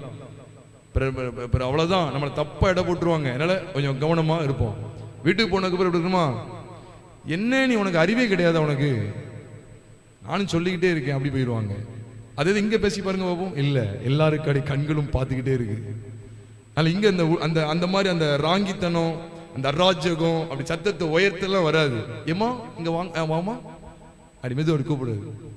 சரி அங்க போங்கம்மா. சரி. வீட்டுக்கு போன அப்புறம் வந்து தொலை, ஏன்னா அங்கதான் யாரும் பார்க்கிற ஆள் இல்லையே, தேவன் பார்க்கிறாரு. அந்த உணர்வு செஞ்சுக்கீங்களேன் எப்பவுமே. அப்ப எப்பவுமே நானும் ராஜன் உங்க வீட்டுக்குலாம் வர முடியாது. வரும்போது பார்த்தீங்கன்னா அப்படி நீட்டா இருப்பாங்க, என்னங்க வாங்கங்க அப்படிங்க இப்படிங்க அப்படின்னு தான் இருக்கும். எப்பவுமே இருக்கணும்.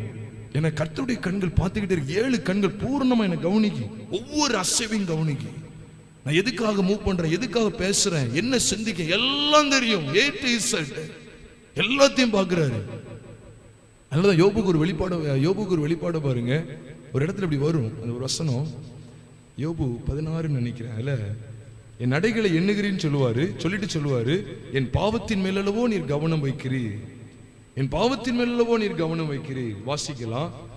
யோபு 14:16 வாசிங்க. 14:16 இருக்கு. இப்பொழுது என் நடைகளை எண்ணுகிறீர், என் பாவத்தின் மேல் அல்லவோ கவனமா இருக்கிறீர், என் பாவத்தின் மேல் அல்லவோ கவனமா இருக்கிறீர். நடைகளை என்றாரு, பாவத்தின் மேல் அல்லவோ கவனமா இருக்கிறீர்.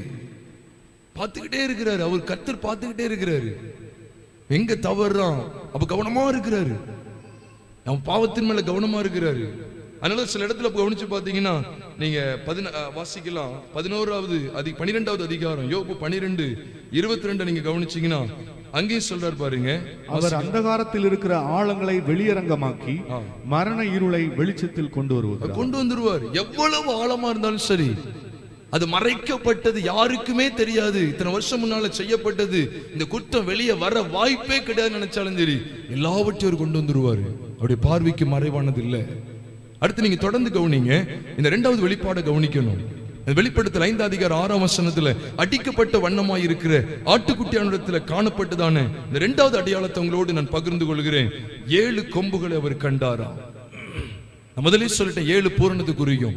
கொம்புங்கிறது எதுக்கு அடையாளமா இருக்கு அப்படின்னு சொன்னா, ஜெயமுள்ள வாழ்க்கைக்கு அடையாளமா இருக்கு, ஜெயம் கொள்ளுகிற அனுபவத்திற்கு அடையாளமா இருக்கு. அதுல விசேஷமா 7 கொம்புகள் சொல்லும் போது பூரணமான ஜெயம், பூரண ஜெயமுள்ள வாழ்க்கையை குறிக்கிறது. அப்படிங்கிறத திட்டவட்டமா தேவனுடைய சபை விளங்கி கொள்ளணும். உலக ஆசைகளை ஜெயித்தவங்களா சபை காணப்படணும்.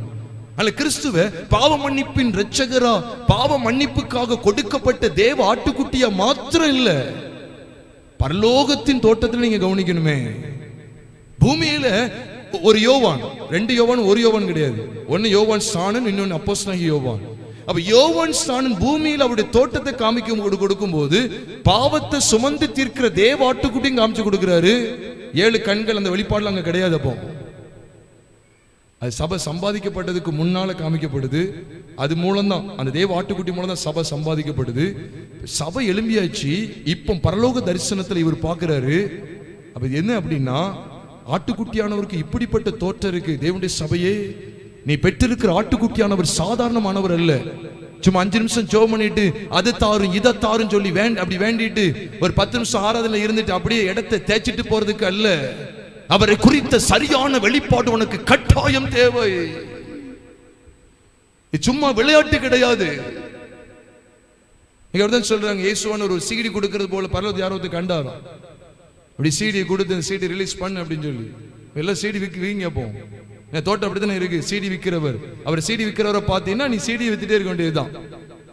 உனக்கு பங்களா தருகிறதை போல நான் காண்கிறேன். பங்களா விற்கிறவரா இருக்கட்டும், இப்ப வீடு விற்கிறாரா இல்ல வீடு விற்கிறாரா இப்ப தெரியல. இப்போ அவரை எக்ஸாம்ல மார்க் கொடுக்கிறவர். இதைத்தான் நீங்க இப்ப சபை அறிய துடிக்கி ப்ரமோஷன் தந்துருவார், கவர்மெண்ட் வேலை தருகிறவராய் நான் அவரை பார்க்கிறேன். பைபிள் என்ன தோற்றம் இருக்கு? பைபிள் ஆட்டுக்குட்டியானவரை குறித்த வெளிப்பாடான சத்தியம் என்ன? அந்த கொம்புன்னு சொல்லும் போது எதுக்கு அடையாளமா இருக்கு? நீங்க வேதத்தை வாசிச்சு பாருங்க. கொம்பை தேவனுடைய வேதம் அடையாளப்படுத்துகிற இடத்துல ஜெயத்தை தான் காமிச்சு கொடுக்கும். சகரியாவுக்கு முதலாவது தேவனிடத்திலிருந்து வெளிப்படுற தரிசனம் என்ன தெரியுமா? அவன் 4 கொம்புகளை கண்டான். சகரியா புஸ்தகம் 1ஆம் அதிகாரம் 19, 20, 21 ஆகிய வசனங்களை வாசிக்கும் போது 4 கொம்புகளை காண்கிறார். அதை தொடர்ந்து 4 தொழிலாளிகளை காண்கிறார். அந்த 4 கொம்புகளை குறித்த தொழிலாளி குறித்து இப்ப நான் பேசல. அந்த 4 கொம்புகள் எதுக்கு அடையாளமா ஆண்டவர் பேசினார்னா, யூதாவை சிதறடித்த கொம்புகள் இந்த 4 கொம்புகள் தான். அப்ப கொம்புன்னா அப்போ கொம்பு 4 கொம்பு வந்து அப்படி முட்டிச்சு அப்படிங்கிற அர்த்தம் இல்ல. கொம்புன்னு சொன்ன 4 விதமான ராஜ்யங்களை குறிக்கும். 10 கொம்பு, 8 கொம்பு, அல்ல சின்ன கொம்பு முளைச்சு அப்படிலாம் ராஜ்யத்தை குறிக்கும், ராஜாக்களை குறிக்கும், ஆளுகையை குறிக்கும். அப்ப கொம்பு எழும்பிட்டு அப்படின்னா அவன் தான் ஜெயமுள்ளவன், ஆளுகை செய்யறான்னு அர்த்தம். அப்ப சகரியாவுக்கு காண்பிக்கப்பட்ட இந்த கொம்பை குறித்த ரகசியம் என்னன்னா, சிதறடித்து ஜெயமுள்ளதான் நிக்கி. அந்த அர்த்தத்துக்காக தான் பேசுறேன். சகரியாவுக்கு மட்டும் இல்ல, தானியேல் தீர்க்கதரிசிக்கு காண்பிக்கப்படும் போதும் அந்த ஆட்டுக்கடா ரெண்டு ஆட்டுக்கடா சேர்ந்து முட்டி மோதுது.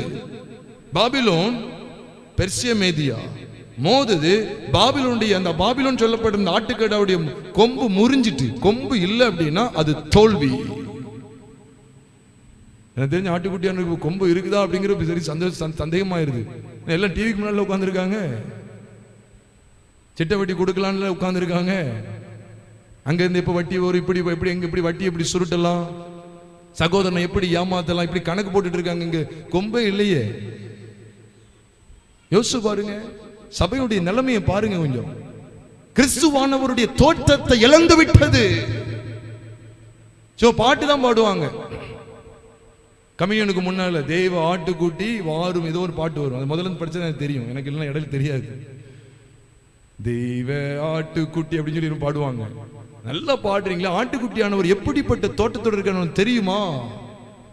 7 கொம்புகள் இருக்க பூரணமுள்ள ஜெயமுள்ள பூரண ஜெயமுள்ள வாழ்க்கை உன்னால வாழ முடியுமா?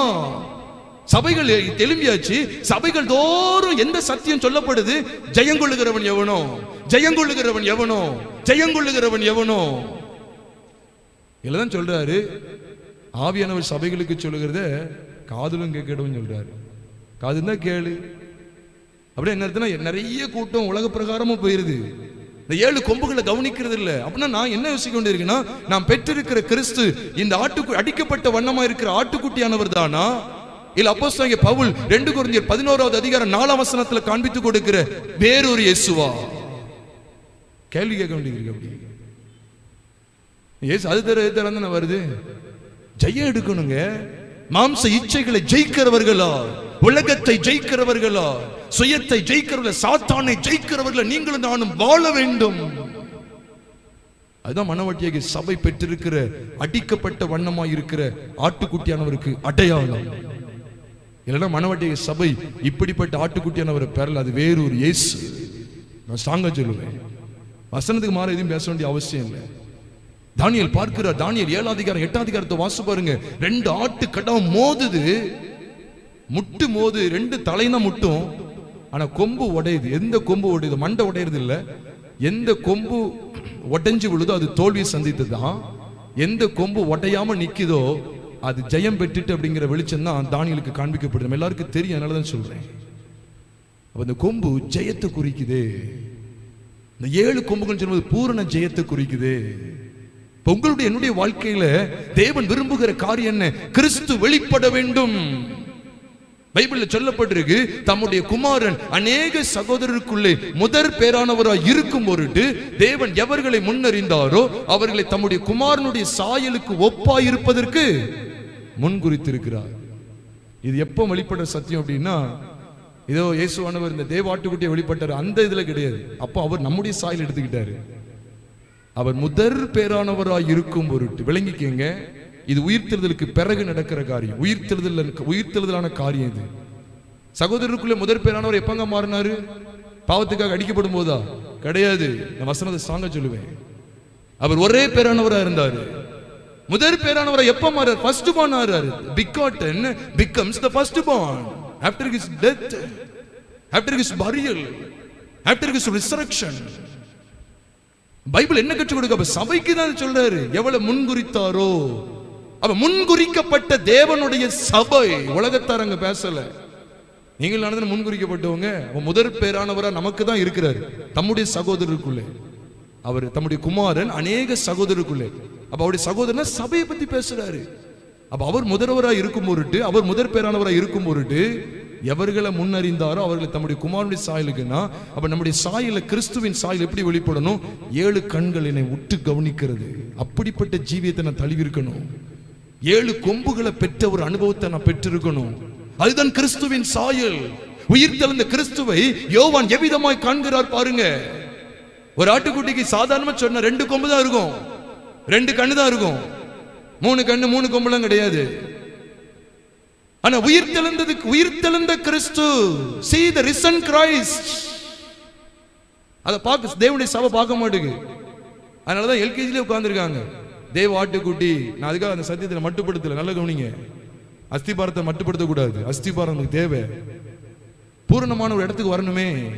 மரித்த இயேசு, ரைட், அதோட முடிஞ்சிட்டுன்னு வச்சுக்கீங்களேன். உங்க விசுவாசம் வருதா, எங்க பிரசங்கமும் வருதா? இப்ப எனக்காக மரிச்ச, என் பாவத்துக்கு மரிச்ச, எல்லாம் ரைட்டு. அவன் பாவத்திற்கு மரிச்சாச்சு, மறுநாள் அப்ப பழைய பாவத்துக்கு பேரவா? அப்ப ரிசன் கிரைஸ்ட், உயிர்த்தெழுந்த கிறிஸ்துவை குறித்த சாயல, உயிர்த்தெழுந்த கிறிஸ்துவை குறித்த தோற்றத்தை, உயிர்த்தெழுந்த கிறிஸ்துவின் தோற்றத்தை தேவனுடைய சபை உள்ளான விதத்தில் பெற்றிருக்கிறதா? அதுதான் கர்த்தர் கேட்கிறாரு. இந்த வெளிப்பாடை பெற்றுக்கங்க. வெளிப்படுத்தல் 5:6 எளிமையா இருக்கு. 5:6 அவர் பார்க்கிறாரு. இதோ அப்படின்னு சொல்றாரு பாருங்க. அப்ப அங்க என்னன்னா ஒரு மகிமையான காட்சி அங்க இருக்கு. இதோ அப்படிங்கிறது எல்லா இடத்துலயும், பைபிள்ல எல்லா இடத்துலயும் இல்ல, குறிப்பிட்டு சில இடத்துல இருக்கு. இதோ அப்படின்னு சொல்லும் போது அடிக்கப்பட்ட வண்ணமா இருக்கு ஆட்டுக்குட்டியை பார்க்கிறாரு. இப்ப இவருக்கு கண்டிப்பா ஒரு ஆச்சரியம் இருந்திருக்கலாம். இப்படிப்பட்ட தோட்டத்தை வெளிப்படுத்துறாரு.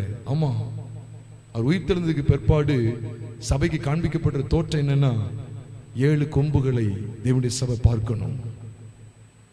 பூரண ஜெயத்துக்குரிய ஆண்டவரே 10 பாவத்தை ஜெயிச்சிட்டேன், ஒரு 2 இடத்துல பொய் மட்டும் சொல்லிக்கிறேன். இல்ல, கிடையாதுங்க.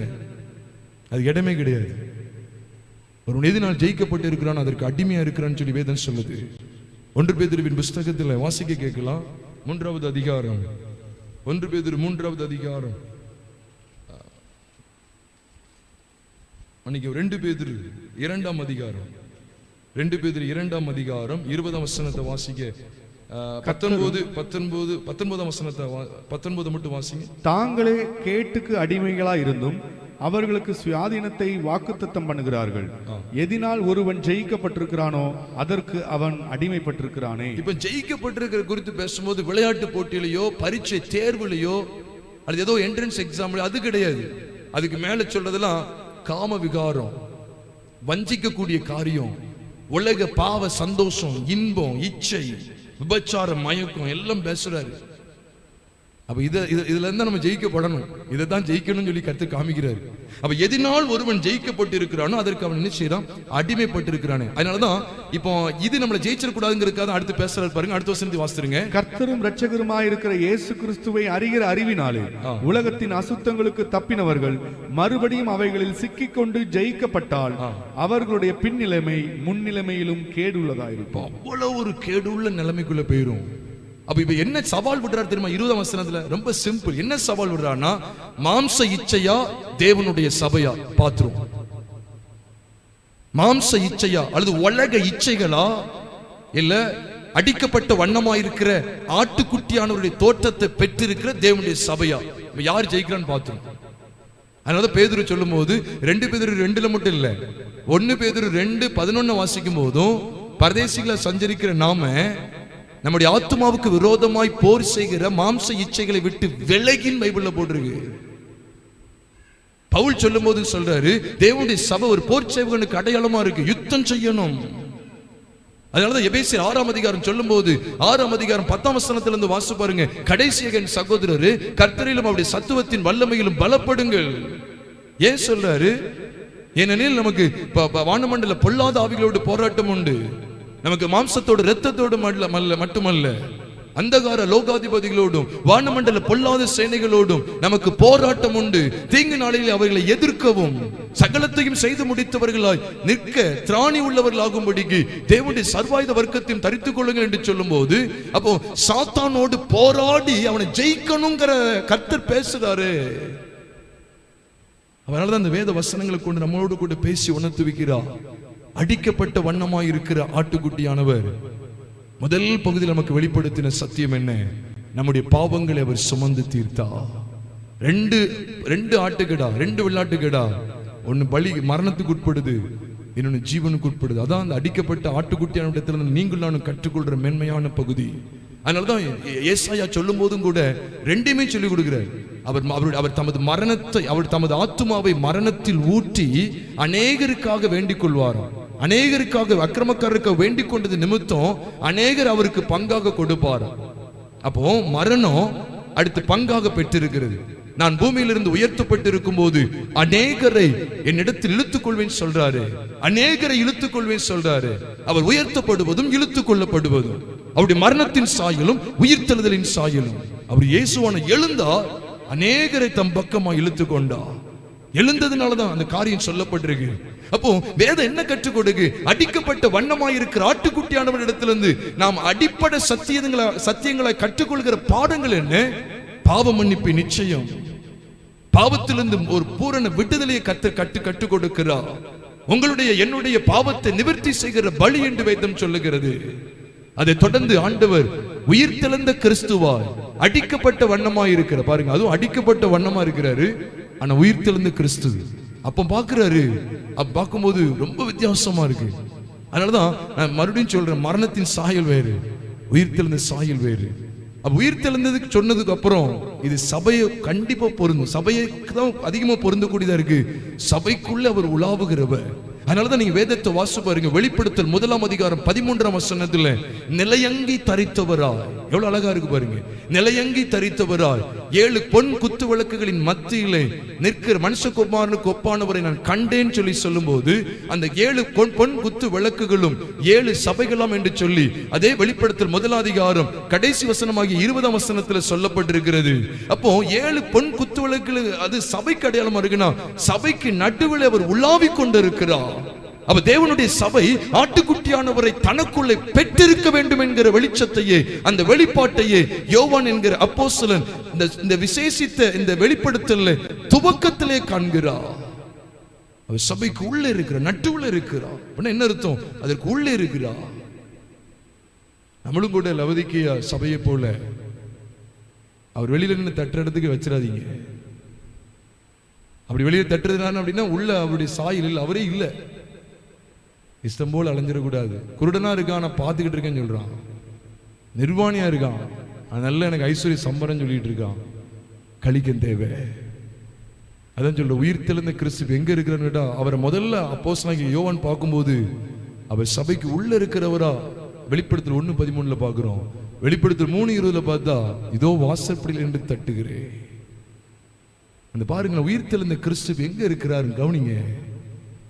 இயேசுவின் உயிர்த்தெழுந்ததுக்கு பிறகு காட்சி கொடுக்கிற அந்த காட்சியில எவ்வளவு ஒரு ஆழ்ந்த சத்தியம் இருக்கு. அப்ப தேவனுடைய சபை கிறிஸ்துவை உற்று கவனிக்கும் போது 7 கண்கள் இருக்கு. என்ன காண்கிறாரு, என்னை கவனிக்கிறார், என் நடைகளை எண்ணுகிறார், என்னுடைய எல்லாவற்றையும் அவர் பார்க்கிறார். அந்த சிந்தையோடு கூட இந்த பூமியில வாழணுமே. அந்த 7 கொம்புகள் நமக்கு கற்றுக் கொடுக்கிற பாடம் என்ன? ஒவ்வொரு பகுதியிலையும் ஒண்ணு கூட விட்டுறாதீங்க. 7 கொம்புகள் இருக்கு, ஜெயத்தின் மேல் ஜெயம். அதனாலதான் எல்லா சபைக்கும் என்ன சொல்லப்படுது தெரியுமா? 7 சபை, அதுவும் பூரணத்தை தான் குறிக்கி. 7 சபைக்குமே 7 முறை என்னதான் வருதுன்னு கேட்டீங்கன்னா, ஜெயங்கொள்ளுகிறவன் எவனோ முதல் கொம்பு, ஜெயங்கொள்ளுகிறவன் எவனோ 2வது கொம்பு, ஜெயங்கொள்ளுகிறவன் எவனோ 3வது கொம்பு. இப்ப சபையை குறித்து தான் சொல்றாரு. 7 சொன்னா வெறும் 7 சபை தான் அப்படின்னு நினைச்சிடாதீங்க. ஒட்டுமொத்த சபையை அது குறித்து தான் பேசுறாரு. 7 முறை சொல்றேன். அப்போ ஜெயங்கொள்ற ஒவ்வொரு இடத்திலும் கொம்பை வெளிப்படுத்திட்டே இருக்காரு. தேவனுடைய சபை பூரணமான ஜெயத்தை கொண்டிருக்க அழைக்கப்பட்டிருக்கிறது. அதனாலதான் பரலோகத்துல கண்ட தரிசனத்துல அந்த மனுஷர்கள் பரிசுத்தவான்கள் அங்க வந்து நிக்கிற போதுதான் அவங்க குறித்த ஒரு வெளிப்பாடான காரியம் யோவானுக்கு வெளிப்படுது. அப்போஸ்தலன் யோவானுக்கு வெளிப்படுது. இவங்க யாரு?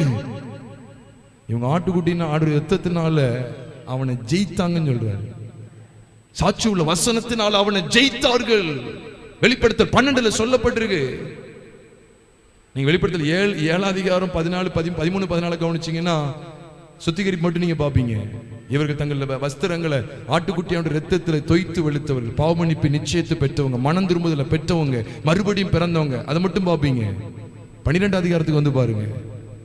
அவர்கள் சாட்சியுள்ள வசனத்தை கொண்டு ஜெயித்தார்கள். ஆட்டுக்குட்டியோட ரத்தத்தினால் அவனை ஜெயித்தார்கள்.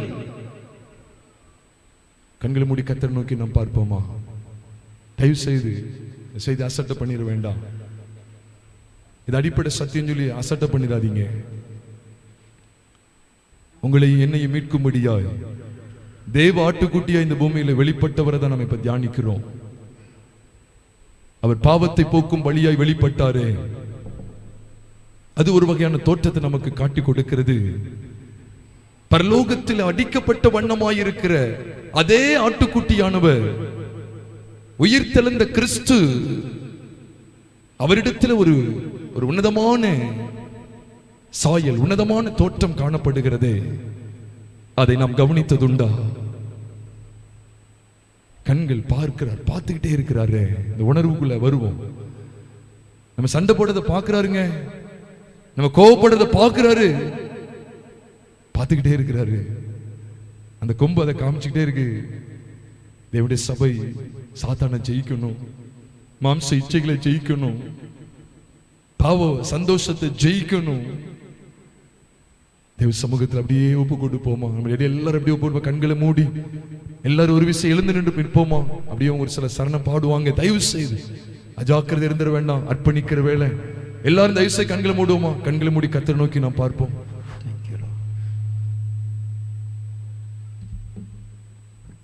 Thank you Lord. அப்படியே ஆண்டுடைய முகத்தை நோக்கி பார்ப்போம். அவர் நம்மையில் கண்ணை வைத்து நமக்கு ஆலோசனை சொல்லி நம்மை நடத்துவார் என்று சொன்ன ரொம்ப சந்தோஷப்படுறோம். நமக்கு அப்படி ஆலோசனை சொல்லணும் அப்படி நம்ம விரும்புகிறோம். ஆண்டு ஆலோசனை சொல்றது மாத்திரமல்ல, நம்முடைய எல்லா காரியத்தை அவர் பார்த்துக்கிட்டு இருக்கிறாரு. அவருடைய கண்கள் பூர்ணமாய் நம்மை உற்று நோக்குகிறது என்கிறதையும் நம்ம கவனித்து அவருக்கு உண்பதாக நான் இருக்கிறேங்கிற சிந்தையோடு வாழணும்னு விரும்புகிறாரு. வெறும் நம்மளை பார்க்கறது மாத்திரமல்ல, சகலத்தையும் ஜெயிக்கிறவர்கள நம்ம மாற்றணுங்கிறதுல, இந்த உலகத்தை நான் ஜெயித்தேன் நீங்களும் ஜெயிக்கணும்னு சொல்லிதான் நமக்கு அவர் வழியை உண்டாக்கி போயிருக்கிறாரு. ஜெயம் கொள்ளுகிறவனுக்கு தான் ஜீவ கிரீடம், ஜெயம் கொள்ளுகிறவனுக்கு தான் அவரு அந்த ஜீவ விருட்சத்தின் கனியை புசிக்க கொடுப்பேன்னு சொல்லி இருக்கிறாரு. சபை சுய ரத்தத்தினால் சம்பாதிக்கப்பட்ட சபை ஜெயம் கொள்ளுகிறதா இருக்கணும். இந்த உலகத்தினால ஆட்கொள்ளப்படக்கூடாது. இந்த உலகத்தின் காரியம் நம்மளை மேற்கொண்டு விடக்கூடாது. வேதம் சொல்லுகிறபடி கிறிஸ்துவோடு கூட நம்ம எழுந்தது உண்டானால் அவர் தேவனுடைய வலது பார்சத்தில் வீற்றிருக்கிற மேலானதே நாடணுமா? ஆனால் சத்துரு மேலானதை நாட வேண்டிய சபையை கீழானதை நாட வைக்கிறான். இந்த உலகத்தின் காரியத்தை பெரிதாய் காண்பிக்க பார்க்கிறான். ஆனால் ஆண்டு சொல்றேன், அதையும் பார்க்கிற மகனே, அதையும் பார்க்கிற மகளே, உன் வாழ்க்கையுடைய எல்லா பகுதியும் நான் பார்க்கிறேன். உன் நோக்கங்களை, உன் எதிர்பார்ப்புகளை, உன் கனவுகளை எல்லாவற்றையும் பார்க்கிறேன். உன் செய்கைகளை எல்லாவற்றையும் பார்க்கிறேன். எல்லாமே அக்கௌண்ட் ஆயிட்டு இருக்கு. கண்டும் காணாம விட்டுற மாட்டாரு. வீணாய் பேச ஒவ்வொரு வார்த்தைக்கும் நம்ம பதில் கொடுக்கணுமா? கணக்கு ஒப்புவிக்கணுமா? எல்லாத்தையும் பார்க்கிறாரு. இன்னைக்கு நமக்குள்ள ஒரு தெளிவான ஒரு சிந்தையோட நம்ம ஜெபித்து முடிக்க போகிறோம். அவருடைய கண்களுக்கு மறைவானது ஒண்ணும் இல்லை. நான் அவருக்கு முன்பதாக வெட்ட வெளிச்சமா இருக்கிறேன். என்னுடைய வாயில் சொல் பிரவாவதற்கு முன்பதாகவே அவர் அறிந்திருக்கிறார். துன்மார்க்குடைய நினைவுகளை தூரத்திலிருந்து அறிகிறார்.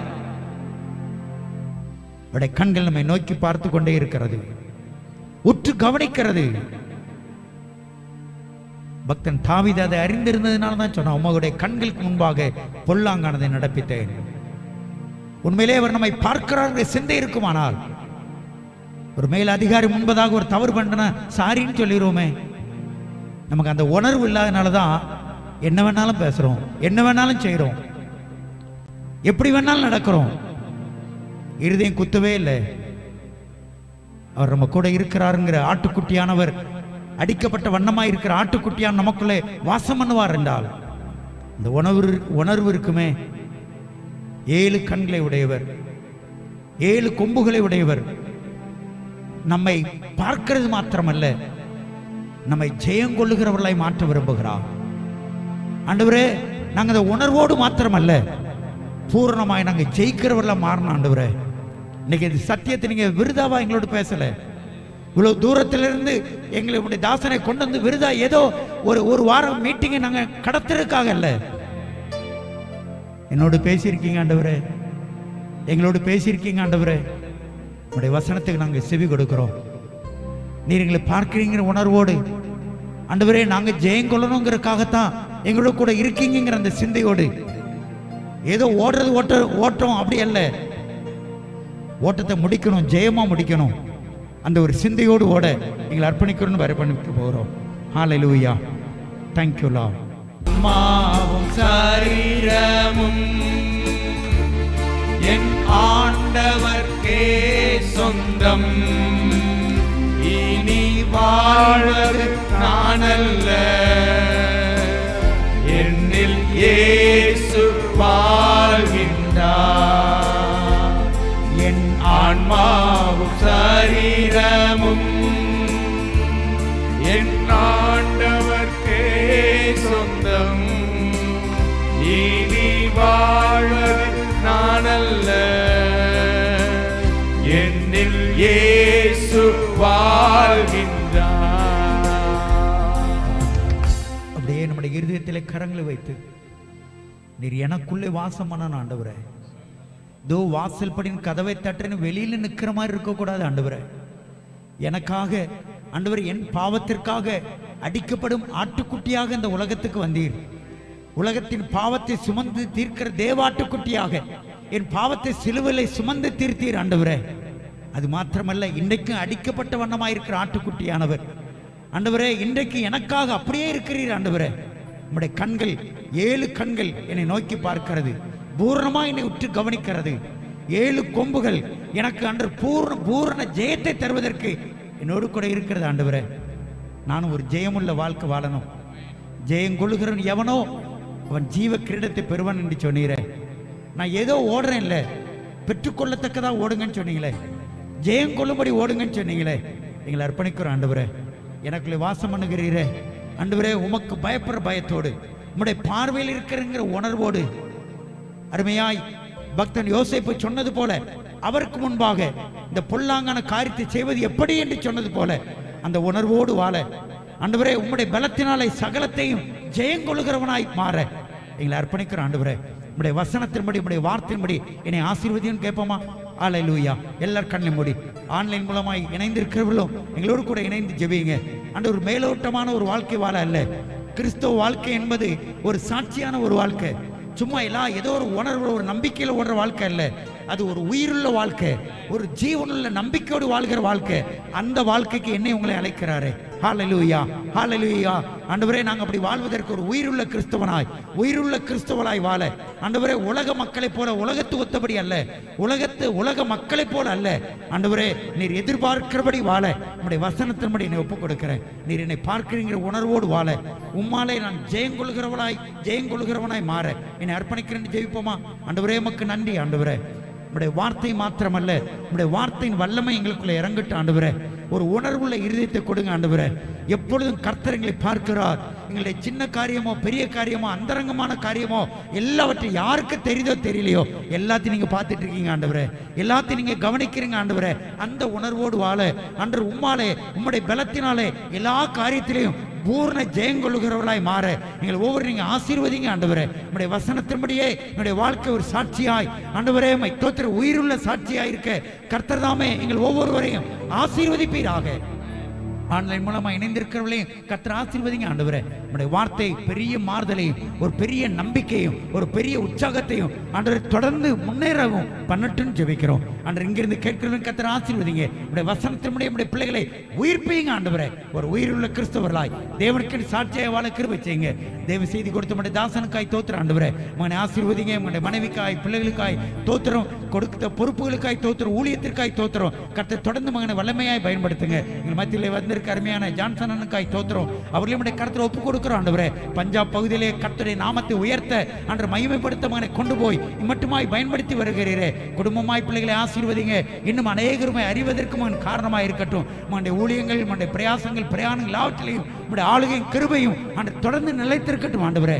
நாங்களும் நினைவு கூறும் பொழுதெல்லாம் ஜெபிக்க கர்த்தங்களை அனுக்கிரம் பண்ணுங்க ஆண்டவரே. தோத்தரிக்கிறோம். மீண்டும் யாவரும் உடைய தூய கரத்தில் உடைய ஆளுகையிலே வழி நடத்துதல ஒப்பு கொடுக்கிறோம். ஆசீர்வதிங்க, வழி நடத்துங்க. சகல துதிகன மகிமை யாவை இயேசுவின் நாமத்தில் உமக்கு செலுத்துகிறோம் நல்ல பிதாவே, ஆமேன். என் ஆத்துமாவே கர்த்தரை ஸ்தோத்திரி, என் முழுவதுமே பரிசுத்த நாமத்தை தோத்திரி. என் ஆத்துமாவே கர்த்தரை ஸ்தோத்திரி, கர்த்தர் செய்த சகல உபகாரம் மறவாதே. ஆமேன், ஆமேன். அல்லேலூயா, அல்லேலூயா, அல்லேலூயா. God bless you. கர்த்தர் உங்களை ஆசீர்வதிப்பாராக. ஆமேன், ஆமேன்.